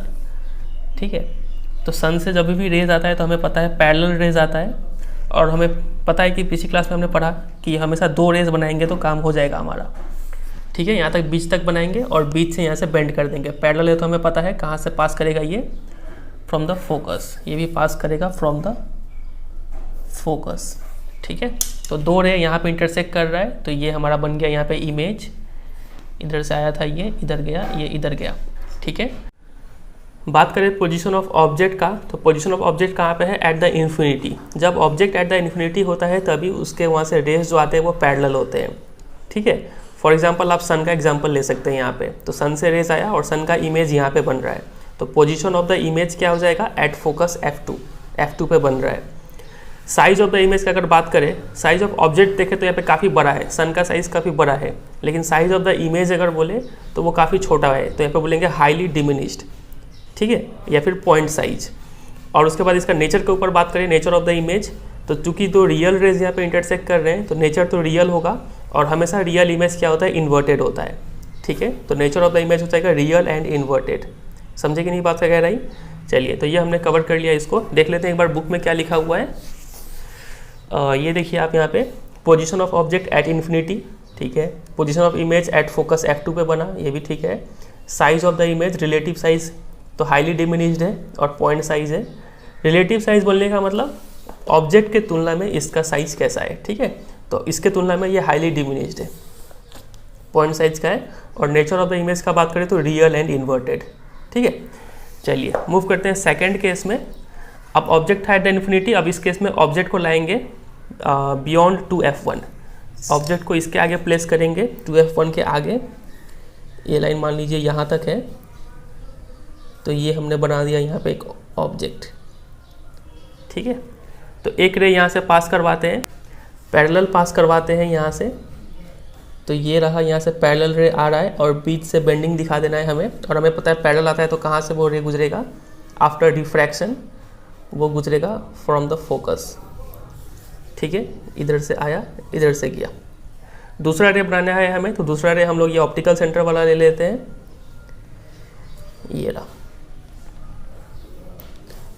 तो यहाँ से ये पास किया और आफ्टर रिफ्रैक्शन यहाँ से गुजर गया, तो दोनों रे यहाँ पे इंटरसेक्ट कर रहे हैं, तो ये हमारा हो गया इमेज। समझ रहे हैं बात का गहराई। इमेज का, इसका अगर हम नाम देना चाहें तो इसको अगर हम इसको अगर ए और इसको बी दे, जैसा कि बुक में दिया हुआ है, तो ये हो जाएगा मेरा बी डैश और ये हो जाएगा ए डैश, ठीक है। यहाँ पे तो नाम नहीं दे सकते थे, लेकिन यहाँ पे हमने दिया।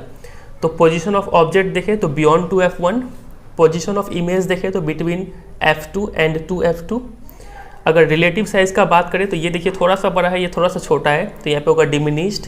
हाईली डिमिनिश्ड मत लिखिएगा, सिर्फ डिमिनिश्ड होगा। और नेचर का बात करें तो दो रियल रेज यहाँ पे इंटरसेक्ट कर रहे हैं, तो यहाँ पे होगा रियल और इन्वर्टेड। रियल इमेज हमेशा इन्वर्टेड होता है। तो एक बार बुक में देख लेते हैं, बुक में कैसे क्या लिखा हुआ है। देखिए सेकंड केस में position of object beyond 2f1, ठीक है। Position of image between f2 and 2f2, relative size तो डिमिनिश्ड लिखा हुआ है, लेकिन इसमें हाईली डिमिनिश्ड था।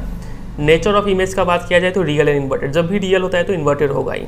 समझ रहे बात क्या कह रहे हैं। तो ये हमने कर लिया दूसरा केस भी। तीसरे केस पे मूव करते हैं, जब ऑब्जेक्ट कहाँ पे होगा। अब ये एक पैटर्न आप फॉलो कीजिए, यहाँ पे इधर पे एक पैटर्न को देखिए। सबसे पहले ऑब्जेक्ट कहाँ पे था, एट द इन्फिनिटी, फिर ऑब्जेक्ट को थोड़ा पास लाए बियॉन्ड 2f1, अब ऑब्जेक्ट को थोड़ा और पास ले जाएंगे, अब कहाँ प्लेस कर देंगे, 2f1 पे प्लेस कर देंगे। फिर अगले चौथे केस में हम ऑब्जेक्ट को इसके आगे भी लाएंगे, बिटवीन 2f1 एंड f1, यहाँ पे ऑब्जेक्ट को प्लेस करेंगे। फिफ्थ केस में ऑब्जेक्ट को और आगे लाएंगे और फोकस पे प्लेस कर देंगे। और सिक्स्थ केस जो हमारा लास्ट केस होगा, उसमें ऑब्जेक्ट को हम लोग f1 और ऑप्टिकल सेंटर के बीच में प्लेस कर देंगे, जो स्पेशल केस होगा। समझ रहे पैटर्न। चलिए तो ऑब्जेक्ट को प्लेस करते हैं एट द 2f1। तो अगर आपने पिछला वीडियो देखा है मिरर वाला, तो आप समझ पा रहे हैं कि ये इसका डायग्राम कैसे बनता है। सबसे पहले एक पैरेलल रे भेजते हैं यहाँ से और बीच से बेंड करा के फोकस से निकाल देंगे, ये हुआ। और एक थोड़ा भेज देते हैं ऑप्टिकल सेंटर से,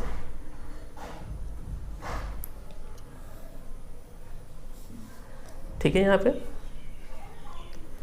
और इमेज यहाँ पे बन जाएगा इधर। अब यहाँ पे थोड़ा मिस्टेक हो रहा है, क्योंकि देखिए यहाँ पे गैप ज़्यादा, यहाँ पे गैप थोड़ा कम है, यहाँ पे मैंने गैप ज़्यादा दे दिया। ये 2f2 यहाँ नहीं होगा, यहाँ पे होगा, ठीक है, ताकि जो इमेज बनेगा वो एकदम 2f2 पे बनेगा।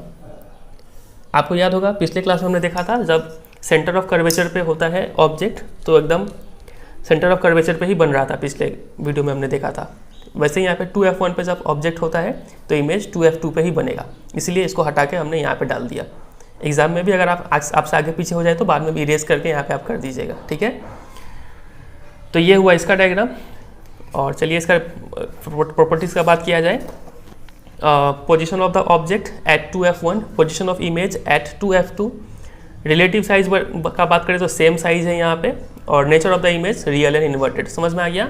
चलिए बुक में भी वही लिखा हुआ है, ये देखिए एट 2f1 इमेज ऑब्जेक्ट है, इमेज है 2f2 पे, साइज सेम साइज है और nature real and inverted. Easy. चलिए चौथे केस पे मूव करते हैं। अब हम लोग ऑब्जेक्ट को प्लेस करेंगे इन दोनों के बीच में, डाल देते हैं यहाँ पर। अब इमेज का भी आप पैटर्न फॉलो कीजिए। देखिए जब ऑब्जेक्ट इधर था तो इमेज f2 पे, ऑब्जेक्ट को थोड़ा पास लाए तो इमेज क्या हुआ, पहले f2 पे बन रहा था, अब वो भी पीछे शिफ्ट कर गया। इमेज को 2f2 पे रखे तो, सॉरी, ऑब्जेक्ट को 2f1 पे रखे तो इमेज बन गया 2f2 पे, ठीक ठीक है। और अब ऑब्जेक्ट को और पास लाएंगे तो इमेज और पीछे चला जाएगा, बियॉन्ड 2F2 बनेगा यहाँ पे इमेज, ठीक है। देखते हैं उसमें करके, जैसे जैसे इसको आगे लाते जाएंगे इमेज वैसे वैसे पीछे शिफ्ट होता चला जाएगा। तो पहला रे तो हम लोग पैरेलली भेजते हैं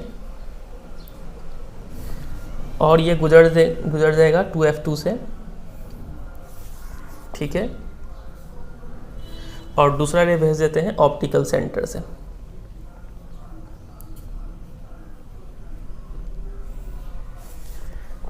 यहाँ से गया, यहाँ से निकला, ठीक है। ये इधर आगे तक नहीं होगा।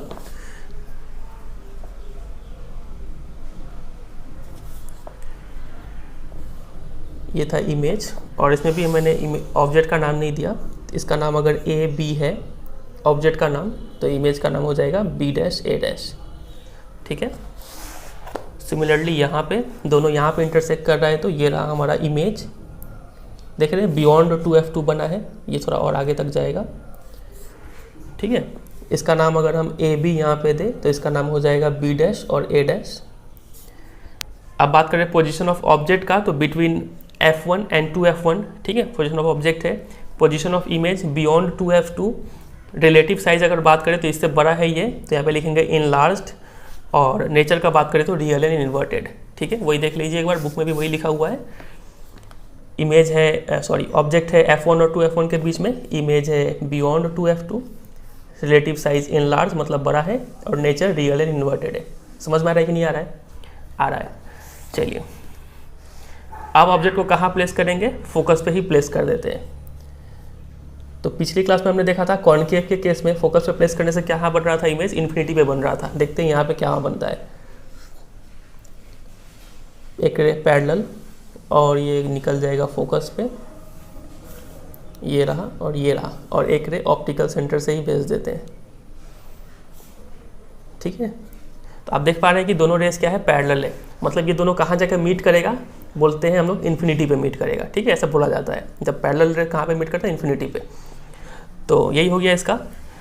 तो पोजीशन ऑफ ऑब्जेक्ट का बात करें तो at F1, at focus F1, position of image कहाँ पे बनेगा, इमेज इन्फिनिटी पे बनेगा। रिलेटिव साइज अगर बात करें तो इन्फिनिटी में हमेशा लार्ज बनता है, तो इनफाइनेटली लार्ज या फिर हाईली इन लार्ज ऐसे लिखते हैं हम लोग। और नेचर रियल एंड इन्वर्टेड।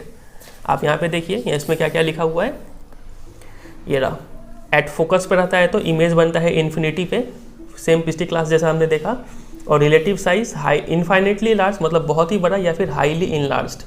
और नेचर का बात करें तो रियल एंड इन्वर्टेड। अब आते हैं छठे केस पे जो कि बहुत बहुत बहुत इंपॉर्टेंट है, ठीक है, पिछली क्लास जैसा ही, जब ऑब्जेक्ट हो between focus and optical centre. चलिए यहाँ पे प्लेस करते हैं। ऑब्जेक्ट है between F1 and optical centre. यहाँ पे हमने डाल दिया छोटा सा ऑब्जेक्ट ताकि इमेज आसानी से बने। एक रे हम भेजते हैं यहाँ से पैरेलल, बीच से बेंड करा के फोकस से पास करवाएंगे, ये रहा,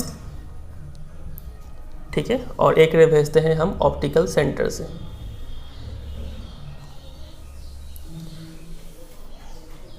ये रहा,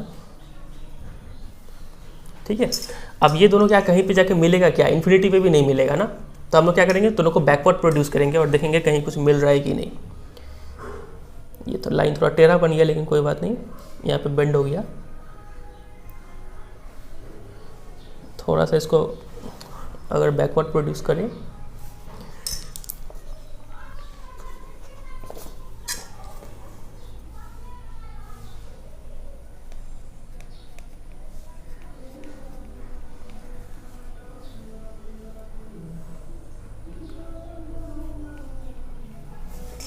तो दोनों रे बैकवर्ड प्रोड्यूस करने से यहाँ पे मिल रहा है, ठीक है। तो ये हमारा बन गया यहाँ पे इमेज।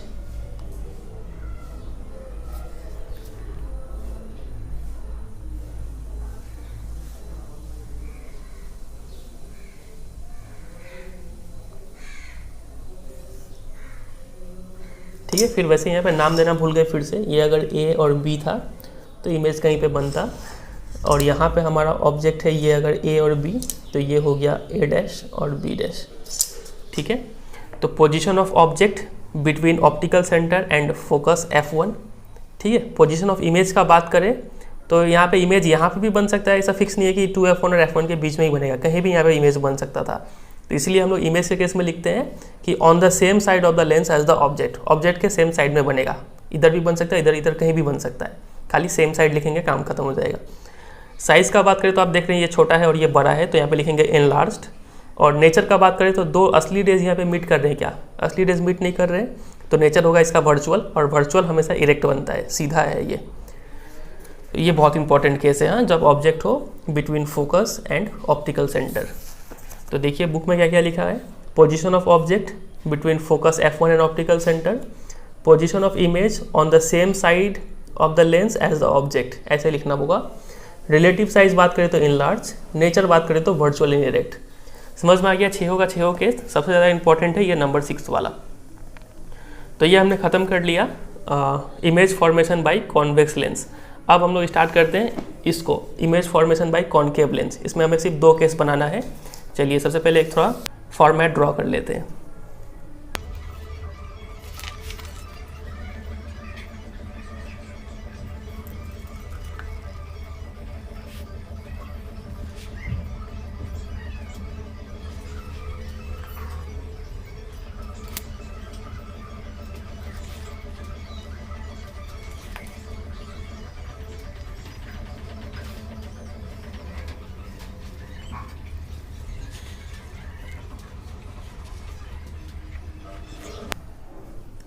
तो ये हमने बना लिया फॉर्मेट। चलिए अब बनाते हैं रे डायग्राम।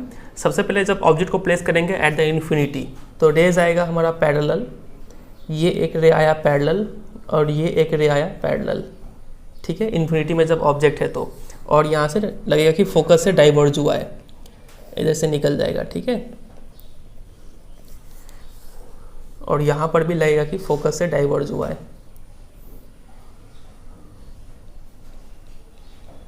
यहाँ पे लेंस को थोड़ा और लंबा करेंगे, इस लेंस को थोड़ा सा लंबा और, ताकि ये इधर से निकले, ठीक है। देख रहे हैं इमेज डायग्राम बनाते वक्त किस किस टाइप का गलती हो सकता है आपसे, वो गलती मेरे से भी हो रहा है यहाँ पे। चलिए तो ऐसे करके उस गलती को सुधारेंगे। तो दोनों ही रे लग रहा है कि यहाँ पे इंटरसेक्ट कर रहे हैं, तो यहाँ पे बनेगा इमेज। बात करें पोजीशन ऑफ ऑब्जेक्ट का, तो eight the infinity position of image बना है एट द फोकस f1। और साइज़ का अगर बात करें तो ऑब्जेक्ट का साइज़ तो बहुत बड़ा है, लेकिन ये रिलेटिव साइज इसका क्या है, हाईली डिमिनिश या फिर पॉइंट साइज बोल सकते हैं। और नेचर ऑफ द इमेज का बात करें तो वर्चुअल है, और वर्चुअल हमेशा इरेक्ट होता है, ठीक है, क्योंकि दो असली रेज यहाँ पे मीट नहीं कर रहे हैं। और इसका डायरेक्शन दिखा दीजिए, लाइट का यहाँ से गया है और ये यहाँ से गया है। समझे कि नहीं समझे ये वाला। चलिए मूव करते हैं सेकंड केस में, जब ऑब्जेक्ट हो between the optical centre and the infinity. Infinity और ऑप्टिकल सेंटर के बीच में कहीं पर भी प्लेस कर सकते हैं ऑब्जेक्ट को। तो जैसा कि बुक में प्लेस किया है, बुक में आपका f1 और 2f1 के बीच में प्लेस किया है, तो हम लोग भी यहीं पे प्लेस करते हैं। और इमेज आसानी से बनाने के लिए आप इजी क्या होगा कि आप ऑब्जेक्ट को थोड़ा छोटा रखिए, ठीक है, तब इजी बनता है। नहीं तो आप बड़ा अगर बनाएंगे ना इसका हाइट, तो यहाँ से निकलेगा और आपको ज़बरदस्ती यहाँ से रे पास करवाना पड़ जाएगा, यहाँ से ला के, जो कि गलत हो जाएगा। फिर से रे हमेशा यहाँ से निकलना चाहिए, समझ रहे। तो छोटा बनाने से थोड़ा इजी हो जाता है। इधर से एक रे आया पैरेलल और ये लगेगा कि फोकस से निकला है, इधर से आया था इधर गया, ठीक है। और दूसरा रे भेजते हैं ऑप्टिकल सेंटर से, तो ये तो इधर से जाएगा, इधर से निकल जाएगा। तो दोनों रे यहाँ पे इंटरसेक्ट कर रहे हैं, तो यहाँ पे बनेगा इमेज। इमेज इसका नाम अगर ए बी दे तो इसका नाम बनेगा बी डैश और ए डैश यहाँ पे, ठीक है। तो बात करें पोजीशन ऑफ ऑब्जेक्ट, तो between infinity and optical centre. Position of image का अगर बात करें तो इमेज कहाँ पे बना है, between optical centre and focus f1, ठीक है, इन दोनों के बीच में ये बना है इमेज। और रिलेटिव साइज तो आप देख पा रहे हैं छोटा है इससे, तो डिमिनिश बोलेंगे। और नेचर का अगर बात करें तो एक रे तो चलिए रियल है, लेकिन एक रे इमेजिनरी है, तो इसलिए यहाँ पे जो नेचर होगा वो वर्चुअल होगा और इरेक्ट होगा, ठीक है। तो ये बना इसका डायग्राम, बुक में भी वही लिखा हुआ है। आप यहाँ पे अगर देखें तो ये रहा पोजीशन, यहाँ पे बताया गया है between infinity optical centre, image between f1 and o, size diminished और नेचर वर्चुअल एंड इरेक्ट। समझ में आया दोनों का केस। तो इसको आप याद कर लीजिए कि कॉन्केव लेंस ऑलवेज वर्चुअल और इरेक्ट इमेज बनाता है दोनों ही केस में। और convex lens real and inverted image बनाता है सिर्फ एक केस को छोड़ के, जो स्पेशल केस है वर्चुअल एंड इरेक्ट, ठीक है। और ये जो रे डायग्राम हमने देखा था ना नंबर 6 वाला, यहाँ पे ये रे डायग्राम, इस टाइप का इमेज फॉर्मेशन यूज़ किया जाता है इन रीडिंग लेंसेज। एग्जाम में आपसे क्वेश्चन पूछ लेंगे कि डिक्शनरी में लिखा हुआ लेटर्स को पढ़ने के लिए कौन सा टाइप का लेंस यूज़ करेंगे, तो हम लोग कॉन्वेक्स लेंस यूज़ करते हैं, ठीक है, जिसका फोकल लेंथ छोटा हो 5 सेंटीमीटर के आसपास, ठीक है। तो यह बात आप याद रखिएगा, रीडिंग लेंस में कॉन्वेक्स लेंस यूज़ होता है और उसमें इस टाइप का इमेज फॉर्मेशन यूज़ किया जाता है ताकि छोटा इमेज को भी बड़ा इमेज बने, वो तभी हम लोग आँख से आसानी से देख पाएंगे। चलिए, तो ये हमने देख लिया image formation both by convex lens and concave lens. देखते हैं अगला टॉपिक क्या है हमारा। इमेज फॉर्मेशन हो गया, ये अगला टॉपिक है हमारा sign convention of for spherical lenses. Sign convention जैसा कि हमने पिछली क्लास में बात किया था, इसमें भी वैसा ही है कि इसको हम लोग कार्टेशियन सिस्टम से कंपेयर करके देखेंगे।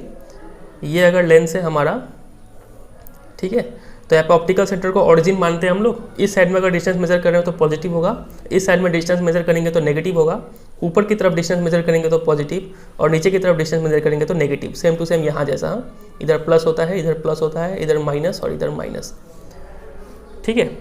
तो देखिए, अगर हम यहाँ पे कुछ साइन का बात किया जाए, एक यहाँ पे हल्का सा डायग्राम बनाते हैं कॉन्वेक्स का और एक हल्का सा रफ डायग्राम है ये कॉनकेव का। तो देखिए, इधर है कॉन्वेक्स, इधर है कॉनकेव। बात किया जाए ऑब्जेक्ट डिस्टेंस u, याद होगा आपको u को ऑब्जेक्ट डिस्टेंस बोलते हैं, पिछली क्लास में देखा था हमने। तो u हमेशा हम लोग इसी साइड प्लेस करते हैं, इसमें भी इसी साइड प्लेस करते हैं। तो इस साइड का डिस्टेंस को कैसे मेजर करते हैं हम लोग, कार्टेशियन सिस्टम से कंपेयर कीजिए, ये ओरिजिन है, तो इधर का डिस्टेंस हम लोग नेगेटिव लेते हैं, तो u इसमें भी नेगेटिव होगा, इसमें भी नेगेटिव होगा, समझे। v का अगर बात करें तो v इमेज ज़्यादातर केस में कॉन्वेक्स लेंस का इधर ही बन रहा था, सिर्फ एक केस में इमेज इधर बना था, तो सब में ये पॉजिटिव होता है एक्सेप्ट छठा नंबर का केस छोड़ के, वहाँ पे इसमें क्या होता है नेगेटिव हो जाता है। और कॉन्केव के केस में, दोनों ही केस में इमेज हमारा इधर बना था, तो भी ऑलवेज यहाँ पे नेगेटिव होता है, ठीक है। बात करें फोकल लेंथ का, तो फोकल लेंथ तो इधर भी है और इधर भी है, तो बाई कन्वेंशन हम लोग इधर वाले को लेके चलते हैं। तो कॉन्वेक्स लेंस का फोकल लेंथ जो है वो पॉजिटिव होगा क्योंकि इधर है तो पॉजिटिव, और कॉन्केव लेंस का फोकल लेंथ हम लोग इधर लेके चलते हैं, ठीक है, नेगेटिव मान के चलते हैं, इतना समझे। तो देखिए, कॉन्केव का सब भी u, v और f तीनों ही नेगेटिव होता है, कॉन्वेक्स का u, v और f इस तरह का साइन होता है, ठीक है। तो फिलहाल आप v मत याद कीजिए क्योंकि v सवाल देख के हम लोग पता लगा लेंगे। u याद कीजिए, दोनों नेगेटिव होता है, और f बहुत मुश्किल भी होता है याद रखना, बहुत बच्चे कन्फ्यूज हो जाते हैं बाद में चल के, इसको याद कर लीजिए, कॉन्वेक्स का पॉजिटिव, कॉन्केव का नेगेटिव, ठीक है। चलिए, ये हो गया साइन कन्वेंशन। मूव करते हैं अगले टॉपिक पे, जो कि है इसको आप नोट कर लीजिएगा, ठीक है। अभी फिलहाल स्क्रीनशॉट ले लीजिए, बाद में कॉपी में नोट कर लीजिएगा। अगला है topic lens formula and magnification. तो हमने पिछली क्लास में पढ़ा था मिरर फार्मूला, वो था 1/v + 1/u = 1/f। ये था मिरर के केस में। लेकिन अब हमें पढ़ना है लेंस फार्मूला। लेंस फार्मूला होता है 1/v - 1/u = 1/f। डिफरेंस समझ रहे हैं दोनों में, उसमें प्लस था यहाँ पे, इसमें माइनस है यहाँ पे, इसको बोलते हैं हम लोग लेंस फार्मूला, ठीक है। तो इस फॉर्मूले को याद रखना है, जहाँ पे u पता ही है ऑब्जेक्ट डिस्टेंस है, v है इमेज डिस्टेंस और f है फोकल लेंथ। तो ये हो गया हमारा। अब अगला टॉपिक है मैग्नीफिकेशन। मैग्नीफिकेशन भी सेम वही है कि मैग्नीफिकेशन मतलब is defined as the ratio of height of image to the height of object. Magnification को m से डिनोट करते हैं, m = height of image, h denoted by h, और h डैश, और height of the object denoted by h। ये होता है magnification का फार्मूला। इसको हम लोग =v/u भी लिख देते हैं, image distance by object distance, ठीक है। याद कीजिएगा, उस मिरर के केस में यहाँ पे माइनस हुआ करता था, लेकिन इसमें माइनस नहीं होता है, -v/u होता था उसमें, इसमें नहीं होता है। तो यहाँ पे लिखा है कि m = ratio of height of image by height of object. Image का हाइट को h डैश से डिनोट कर दें, ऑब्जेक्ट का हाइट को h से डिनोट करते हैं, और इसको v/u भी लिख सकते हैं, h dash by h = v/u, समझे। और m का वैल्यू के ऊपर बहुत ही डिटरमाइन कर सकते हैं। अगर m का वैल्यू > 1 आया, इसका मतलब इमेज जो का साइज है वो एनलार्ज होगा, फॉर एग्जांपल अगर m का वैल्यू अगर 2 आ गया ना, हम लोग बोलते हैं इमेज का साइज डबल होगा। अगर m का वैल्यू 1/3 आया तो हम लोग बोलते हैं इमेज का साइज 1/3 होगा ऑब्जेक्ट के साइज का। m का वैल्यू अगर इक्वल टू 1 आया तो इमेज का साइज क्या होगा, same size as the object. और m का वैल्यू अगर लेस देन आया तो इसका मतलब इमेज का जो साइज है वो डिमिनिश्ड होगा। बस, तो यही है फिर m का वैल्यू से रिलेटेड कुछ काम। मूव करते हैं अगले पे। अगला हमें न्यूमेरिकल सॉल्व करने के लिए दिया गया है 10.3 10.4 अभी करेंगे। उससे पहले एक छोटा सा टॉपिक इसको खत्म कर लेते हैं, power of a lens. Power of lens क्या होता है, इसको आप ऐसे समझिए। मान लीजिए एक ये लेंस है और एक ये लेंस है, कॉन्वेक्स लेंस, ठीक है।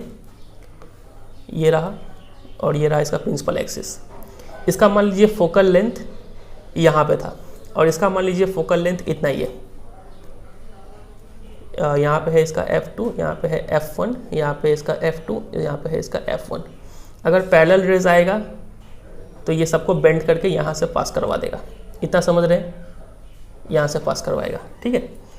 और इस लेंस में भी अगर पैरेलल रेज भेज रहे हैं तो नो मैटर कितना दूर से भी आए वो उसको ज़बरदस्ती बहुत पास में मुड़ाएगा, यहाँ पे पास करवा दे रहा है, समझ रहे हैं। तो आप बोलेंगे पावर किसका ज़्यादा है, आप बोलेंगे कि ये ज़्यादा बेंड करवा रहा है तो इस लेंस का पावर ज़्यादा हुआ इस लेंस के मुकाबले। तो इसका मतलब बोल सकते हैं कि इसका और इसका फोकल लेंथ अगर दोनों का देखें तो इसका फोकल लेंथ कम है, इसका फोकल लेंथ ज़्यादा है।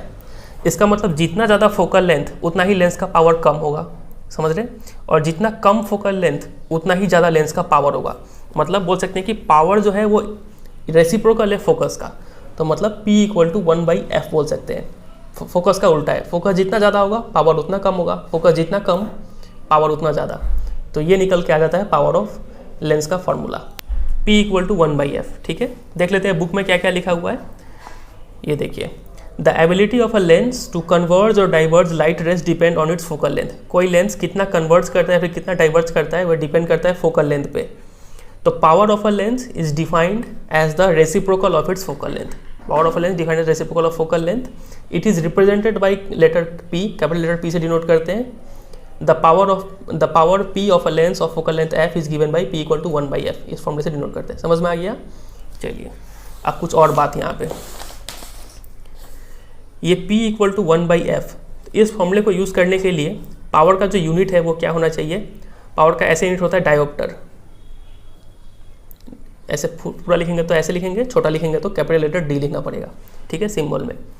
और ये फोकल लेंथ जो होना चाहिए वो मीटर में होना चाहिए, ठीक है। तब यहाँ पे पावर का जो वैल्यू निकल के आएगा वो डायोप्टर में निकल आएगा। फॉर एग्जांपल मान लीजिए किसी लेंस का फोकल लेंथ दिया हुआ है 200 सेंटीमीटर, बोला है फाइंड पावर। तो हमें पता है पावर = 1/f होता है, लेकिन f होना चाहिए मीटर में। तो इसको मीटर में कन्वर्ट करते हैं पहले। 200 / 100 आ गया मीटर में, मतलब 2 मीटर। P = 1/f, f मतलब 2, तो ये डिवाइड करेंगे 0.5 और लगा देंगे डायोप्टर D। समझे कि नहीं समझे। चलिए तो देखते हैं इसमें लोग क्या क्या लिख रखा है। ये देखिए, the SI unit of power of a lens is dioptre. It is denoted by capital letter D। If f is express in metre then power is express in diameter. f metre में होगा तो power dioptre में निकलेगा।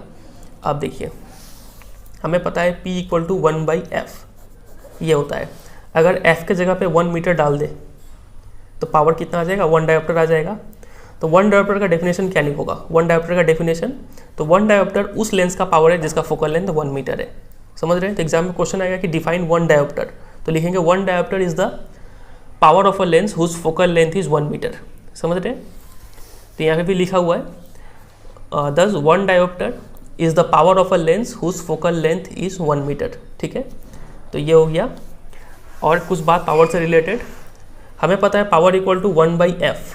अब चूंकि convex lens का focal length positive होता है, उसलिए इसका जब पावर निकालेंगे ना 1/f, f पॉजिटिव डालेंगे तो पावर भी क्या आएगा, पॉजिटिव आएगा। ठीक है, तो अगर किसी लेंस का पावर पॉजिटिव है इसका मतलब वो लेंस क्या है, कॉन्वेक्स है। सिमिलरली अगर किसी लेंस का पावर नेगेटिव है इसका मतलब वो लेंस क्या है, कॉनकेव है। समझ रहे कि नहीं समझ रहे। तो देखिए, अगर आपको कहीं लिखा मिल जाए कि पावर = +2.0 डायोप्टर, ऐसा कहीं लिखा हुआ है, तो इस बात से आप क्या क्या चीज़ बोल सकते हैं। तो इस बात से हम दो चीज़ निकाल सकते हैं। पहला तो लेंस का नेचर बता सकते हैं, क्योंकि चूँकि पावर पॉजिटिव है तो यहाँ पे लेंस कौन सा होगा, कॉन्वेक्स लेंस होगा। पहला बात तो हो गया कि वो लेंस क्या है, कॉन्वेक्स है। और दूसरा बात यहाँ से बता सकते हैं कि उस लेंस का फोकल लेंथ कितना है, P = 1/f, मतलब F = 1/p, मतलब 1/2, मतलब 0.5 फोकल लेंथ निकल रहा है, तो ये मीटर में निकलेगा। ठीक है, तो ये दो बात बोल सकते हैं किसी भी लेंस का पावर को देख के।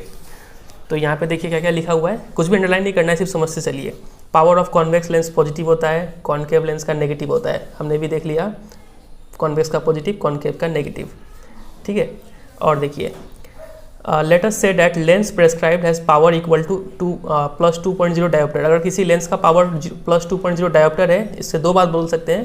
पहला बात कि लेंस इज कॉन्वेक्स, और दूसरा the focal length of the lens is 0.5 metre. हमने भी वही निकाला था, 0.5 मीटर। इन्होंने प्लस का साइन दिया है, हमने यहाँ पे नहीं दिया है क्योंकि वो अंडरस्टूड है। ठीक है, ये दो बात बोल सकते हैं। सिमिलरली अगर किसी लेंस का पावर -2.5 डायोप्टर है, तो इसका मतलब इसका फोकल लेंथ निकाल लेंगे, 0.4 आएगा मीटर। और ये जो लेंस है, साइन देख के बोल पा रहे हैं माइनस है तो कॉन्केव लेंस है ये। ठीक है, तो ये हमने ख़त्म कर लिया पावर भी। चलिए कुछ क्वेश्चंस यहाँ से पहले देखते हैं, फिर कुछ न्यूमेरिकल्स करेंगे। सबसे पहला क्वेश्चन है define 1 dioptre power of a lens. तो 1 dioptre is the power of a lens whose focal length is 1 metre. समझ में आ गया। क्वेश्चन नंबर 2 देखते हैं, यहाँ पे लिखा हुआ है अ convex lens forms a real and inverted image of a needle at a distance of 50 centimetre from it. मतलब 50 सेंटीमीटर इमेज का डिस्टेंस है। तो एक कोई कॉन्वेक्स लेंस है यहाँ पे, और यहाँ पे कोई नीडल है, और इमेज का जो डिस्टेंस बन रहा है, इमेज जो बन रहा है वो 50 सेंटीमीटर का डिस्टेंस पे बन रहा है। ठीक है, ऐसा कुछ दिया हुआ है। Where is the needle placed in front of the convex lens if the image is equal to the size of the object? बोल रहा है कि इमेज साइज और ऑब्जेक्ट साइज सेम है, तो इमेज को कहाँ पे, ऑब्जेक्ट को कहाँ पे रखा जाए। तो हमें पता है सेम साइज़ का एक ही केस में बनता था, जब ये 2f1 और ये 2f2 पे होता है तभी। ठीक है ना, तो इसका मतलब ये 50 सेंटीमीटर है, तो ये भी कितना होगा, 50 सेंटीमीटर। तो u निकल गया यहाँ पे 50 centimetre on the other side of the image formation. और दूसरा क्या बोला है, also find the power of the lens. Power भी निकालना है हमें, तो पावर हो जाएगा power equal to 1/f। f पता है क्या हमें, f तो पता नहीं है, f निकालना पड़ेगा। अब देखिए ये डबल फोकल लेंस है, तो यहाँ पे आधा फोकल लेंस कितना हो जाएगा, 50 का आधा 25, तो 1/25। लेकिन ये सेंटीमीटर में है, इसको मीटर बनाना होगा तो डिवाइडेड बाई 100 कर देंगे, ये 100 ऊपर जाएगा, तो 100/25 डिवाइड करेंगे तो आ जाएगा 4 डायोप्टर। ठीक है कि नहीं, ठीक है। एक आंसर 50 सेंटीमीटर, दूसरा आंसर 4 डायोप्टर। चलिए मूव करते हैं क्वेश्चन नंबर 3 पे। लिखा है find the power of a concave lens of focal length 2 metre. Concave है मतलब पावर नेगेटिव आएगा, फोकल लेंथ 2 मीटर है, मीटर में पहले से दिया है। f = 2 मीटर, और कॉन्केव है तो माइनस लगा देते हैं यहाँ पे। ठीक है, तो p = 1/f, मतलब 1/2 माइनस लगा देते हैं, तो -0.5 और यहाँ पे लगा देंगे डायोप्टर। ठीक है, तो ये हो जाएगा इसका आंसर। समझ में आया, इजी क्वेश्चन था। चलिए अब हम लोग वो जो बड़ा बड़ा एग्जाम्पल है उसको सॉल्व करते हैं। पहले ये रहा, तो देखिए इस टाइप का सवाल को कैसे सॉल्व किया जाता है।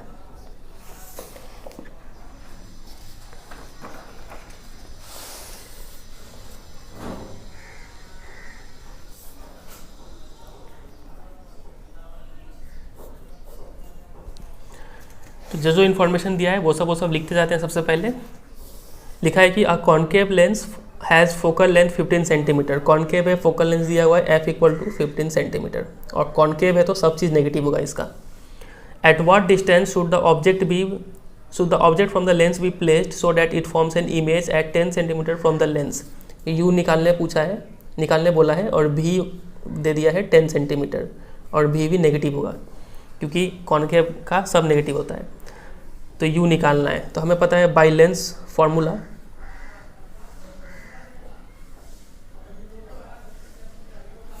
One by v minus 1/u = 1/f होता है।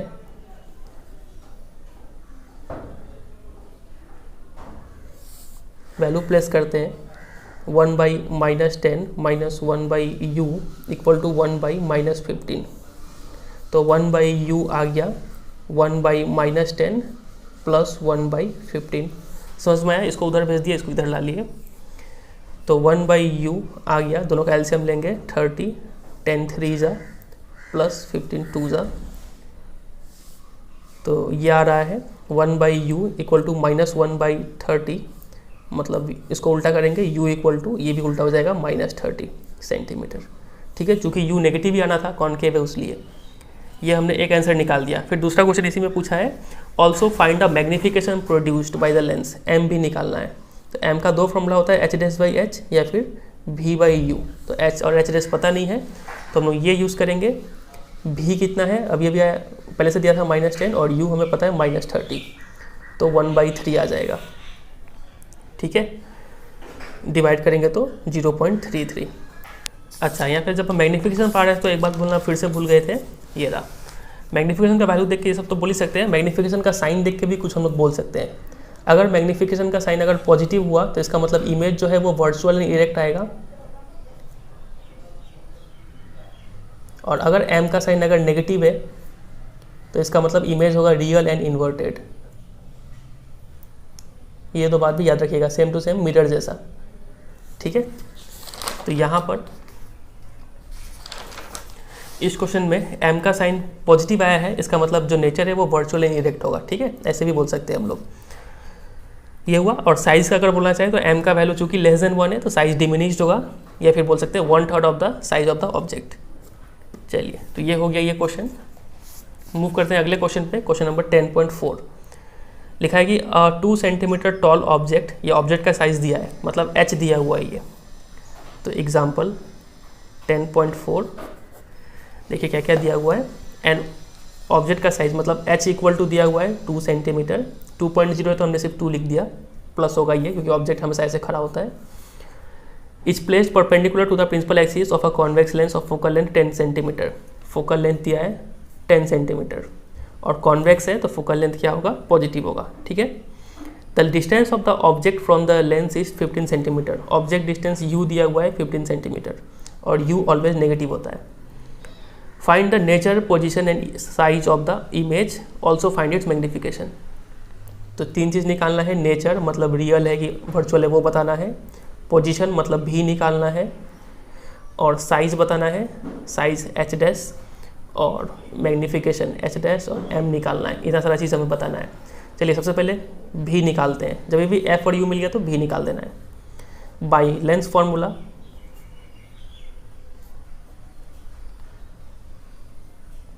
हमें पता है 1/v minus 1/u equal to 1/f, 1/v minus 1/-15 equal to 1/10। ठीक है, ये माइनस माइनस प्लस हो गया, तो 1/v प्लस 1/15 इक्वल टू 1/10। इस 1/15 को उस साइड भेजेंगे तो आया 1/v equal to 1/10 minus 1/15। LCM ले लेंगे 30 3 2, तो 1/v इक्वल टू 1/30, भी आ गया हमारा 30 सेंटीमीटर। ठीक है, एक आंसर तो ये हो गया, पोजीशन मिल गया। अब हमें बताना है नेचर। नेचर बताने के लिए हम किसका सहायता लेंगे, m निकालेंगे और फिर नेचर बताएंगे। ठीक है, तो चलिए m निकाल देते हैं। m इक्वल टू h'/h या फिर v/u। तो v/u यूज़ करते हैं 30 और u था हमारा -15, तो ये आ रहा है -2। ठीक है, तो नेचर हो जाएगा माइनस है, चूँकि m चूँकि माइनस है तो नेचर हो जाएगा रियल एंड इन्वर्टेड।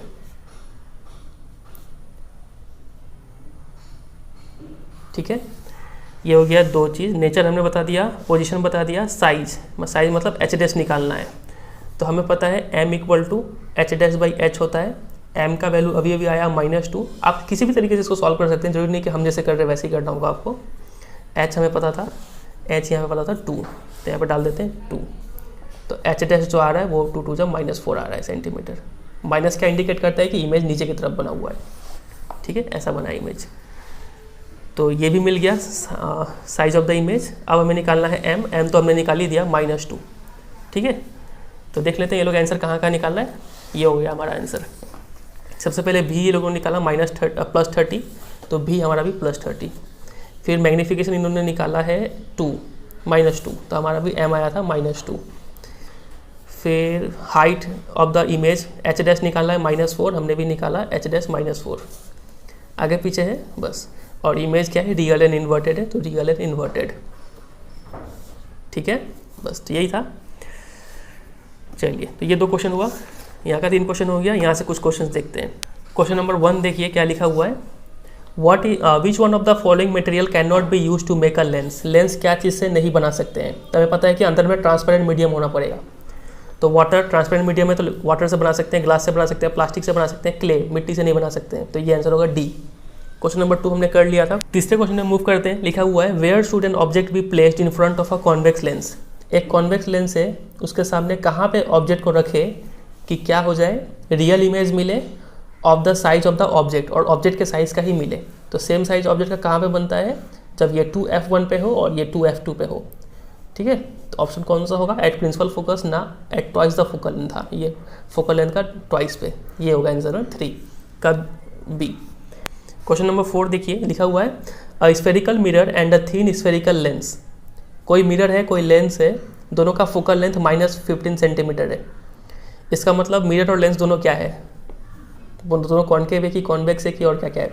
तो साइन से बता सकते हैं, चूंकि साइन नेगेटिव है तो इसका मतलब दोनों ही क्या है, कॉन्केव है, ठीक है। दोनों का ही फोकल लेंथ नेगेटिव होता है, कॉन्केव लेंस हो या फिर कॉन्केव मिरर हो। समझे कि नहीं समझे, चलिए।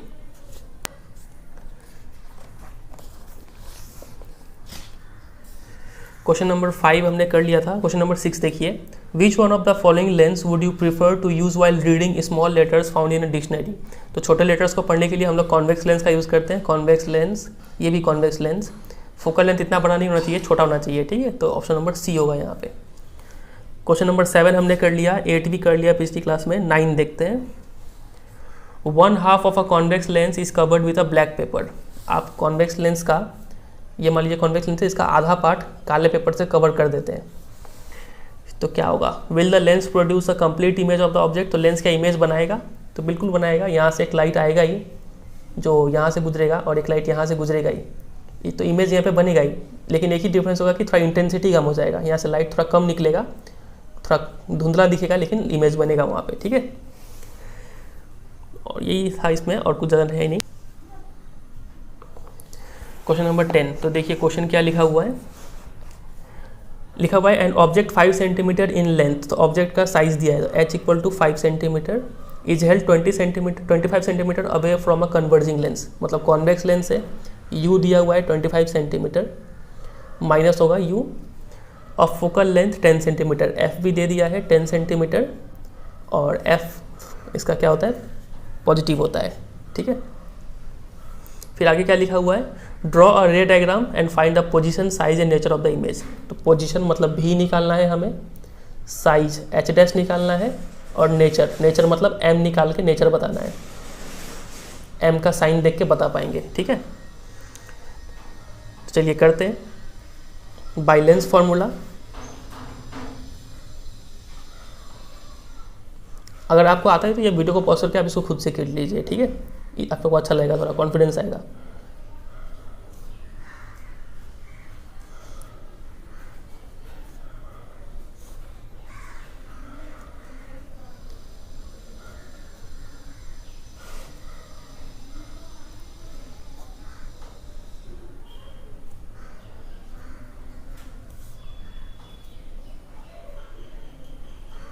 ठीक है, तो ये आ गया हमारा v।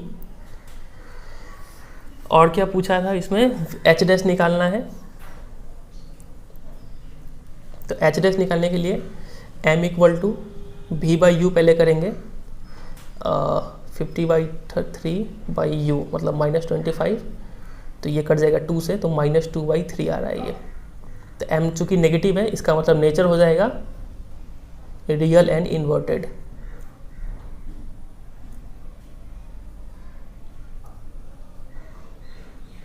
समझ में आ रहा है। और h डैश चाहिए, तो यहीं पे कर देते हैं। हमें पता है m = h'/h, m का वैल्यू आया -2/3, h डैश पता नहीं, h पता है 5, तो h डैश आ रहा है -10/3, ठीक है। तो ये 3 आंसर आया। एक बार पीछे से मैच कर लेते हैं मिल रहा है कि नहीं। Chapter 10 question number 10।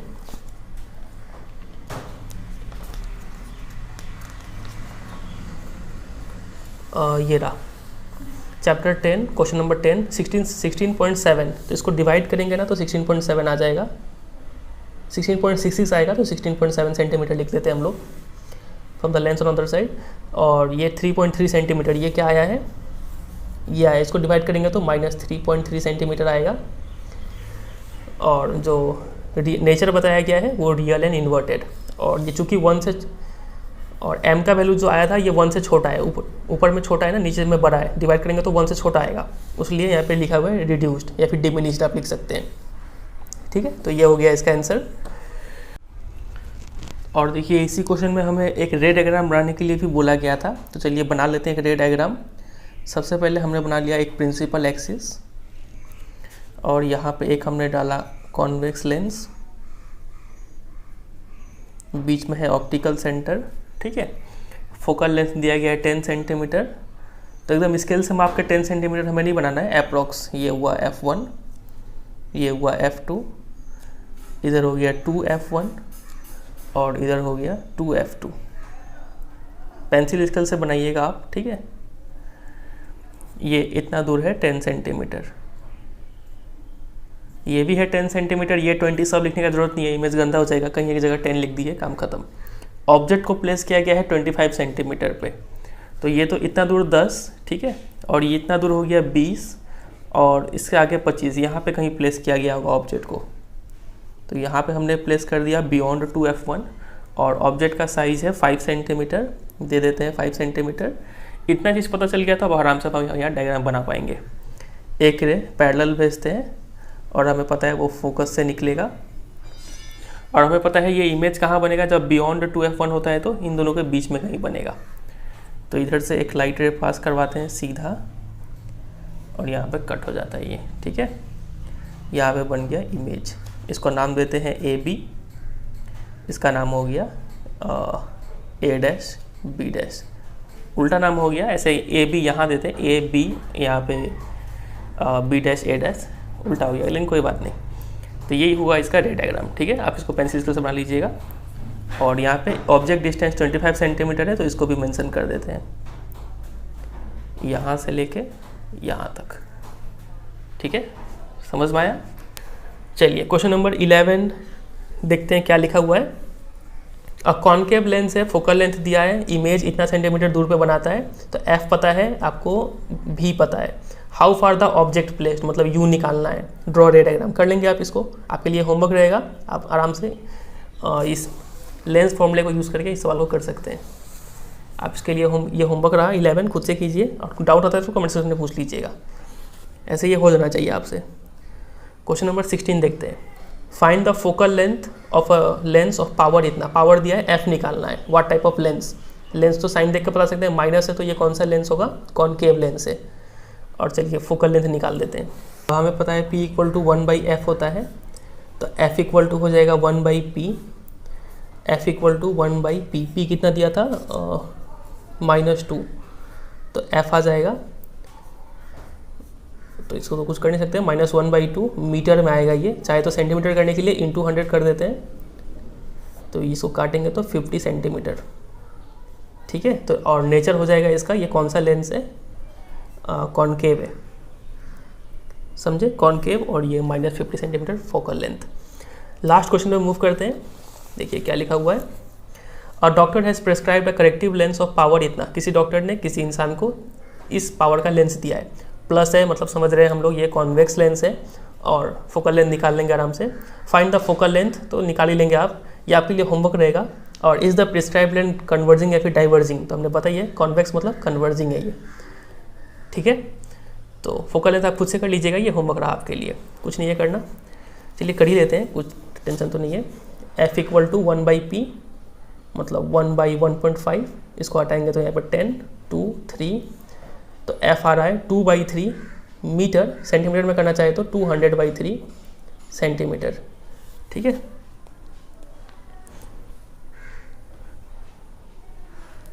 और इसको आप चाहे तो डिवाइड भी कर सकते हैं, तो आएगा 66.67 सेंटीमीटर।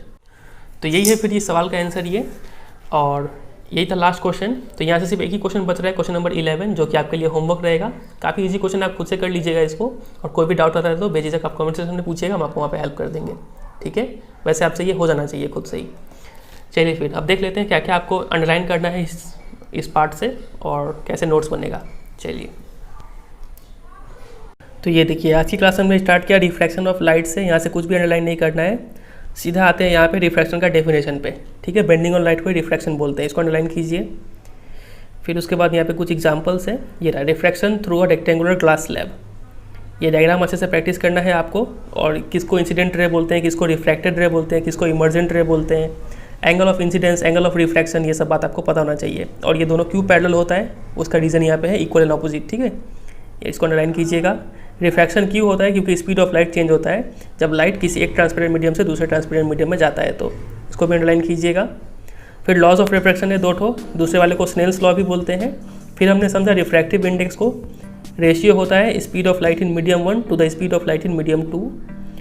अगर एक मीडियम एयर है तो उसको हम लोग एब्सोल्यूट रिफ्रैक्टिव इंडेक्स भी बोलते हैं, एयर या फिर वैक्यूम हुआ तो। एब्सोल्यूट रिफ्रैक्टिव इंडेक्स को हम लोग सिर्फ सिंपल में रिफ्रैक्टिव इंडेक्स भी बोलते हैं।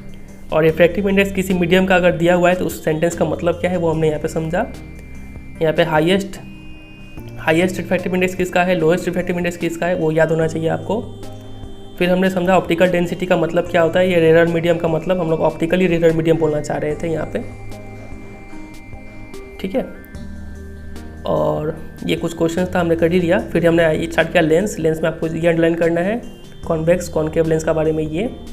फिर सेंटर ऑफ कर्वेचर क्या होता है, प्रिंसिपल एक्सिस क्या होता है, ऑप्टिकल सेंटर क्या होता है वो हमने देखा, अपर्चर क्या होता है वो देखा हमने। प्रिंसिपल फोकस का डेफिनेशन यहाँ पे दिया हुआ है, ये कॉन्वेक्स का है और ये नीचे वाला कॉनकेव का है। फोकल लेंथ क्या होता है वो हमने यहाँ पे देखा। फिर इमेज फॉर्मेशन, वीडियो देखने के बाद एक बार आप खुद से इस सब रे डायग्राम को एक बार प्रैक्टिस कीजिएगा, ठीक है, और इससे मैच कीजिएगा कि सब मैच हो रहा है कि नहीं, समझ के प्रैक्टिस करना है। सिमिलरली कॉनकेव का केस में भी आपको करना है। यहाँ पे 3 हथियार दिया गया है, कुछ देखना नहीं है यहाँ से, ये सब डायग्राम है। फिर साइन कन्वेंशन समझ में आ गया तो कुछ यहाँ से रटना नहीं है बस। फिर ये था हमारा लेंस फार्मूला, ये है मैग्नीफिकेशन के बारे में कुछ बात। यहाँ पे कुछ चीज़ नहीं लिखा हुआ है एम का वैल्यू के रिगार्डिंग, कि एम का वैल्यू 1 से बड़ा हुआ तो क्या होगा, 1 के बराबर हुआ तो क्या होगा, छोटा हुआ तो क्या होगा, एम का साइन अगर प्लस आया तो क्या होगा, माइनस आया तो क्या होगा, जो हम वीडियो में बताए हैं उससे आपको नोट करना होगा वो सब बात, ठीक है। फिर ये 2 न्यूमेरिकल्स हमने यहाँ पे कर ही लिया। पावर ऑफ लेंस के बारे में इतना चीज़ आपको अंडरलाइन करना है यहाँ से, और यहाँ से ये सब चीज़, ठीक है। बस इतना चीज़ का नोट्स बनाइए आप। तो इतना ही है फिर आज का वीडियो। उम्मीद करता है आपको ये पूरा चैप्टर समझ में आया होगा, काफ़ी मेहनत लगा ये वीडियो बनाने में। आपको अगर वीडियो अच्छा लगा तो वीडियो को जरूर एक लाइक कर दीजिएगा, ठीक है, और कमेंट करके भी बताइएगा कैसा लगा आपको ये वीडियो, और कोई डाउट हुआ तो बेझिझक भी कमेंट में पूछिएगा, ठीक है।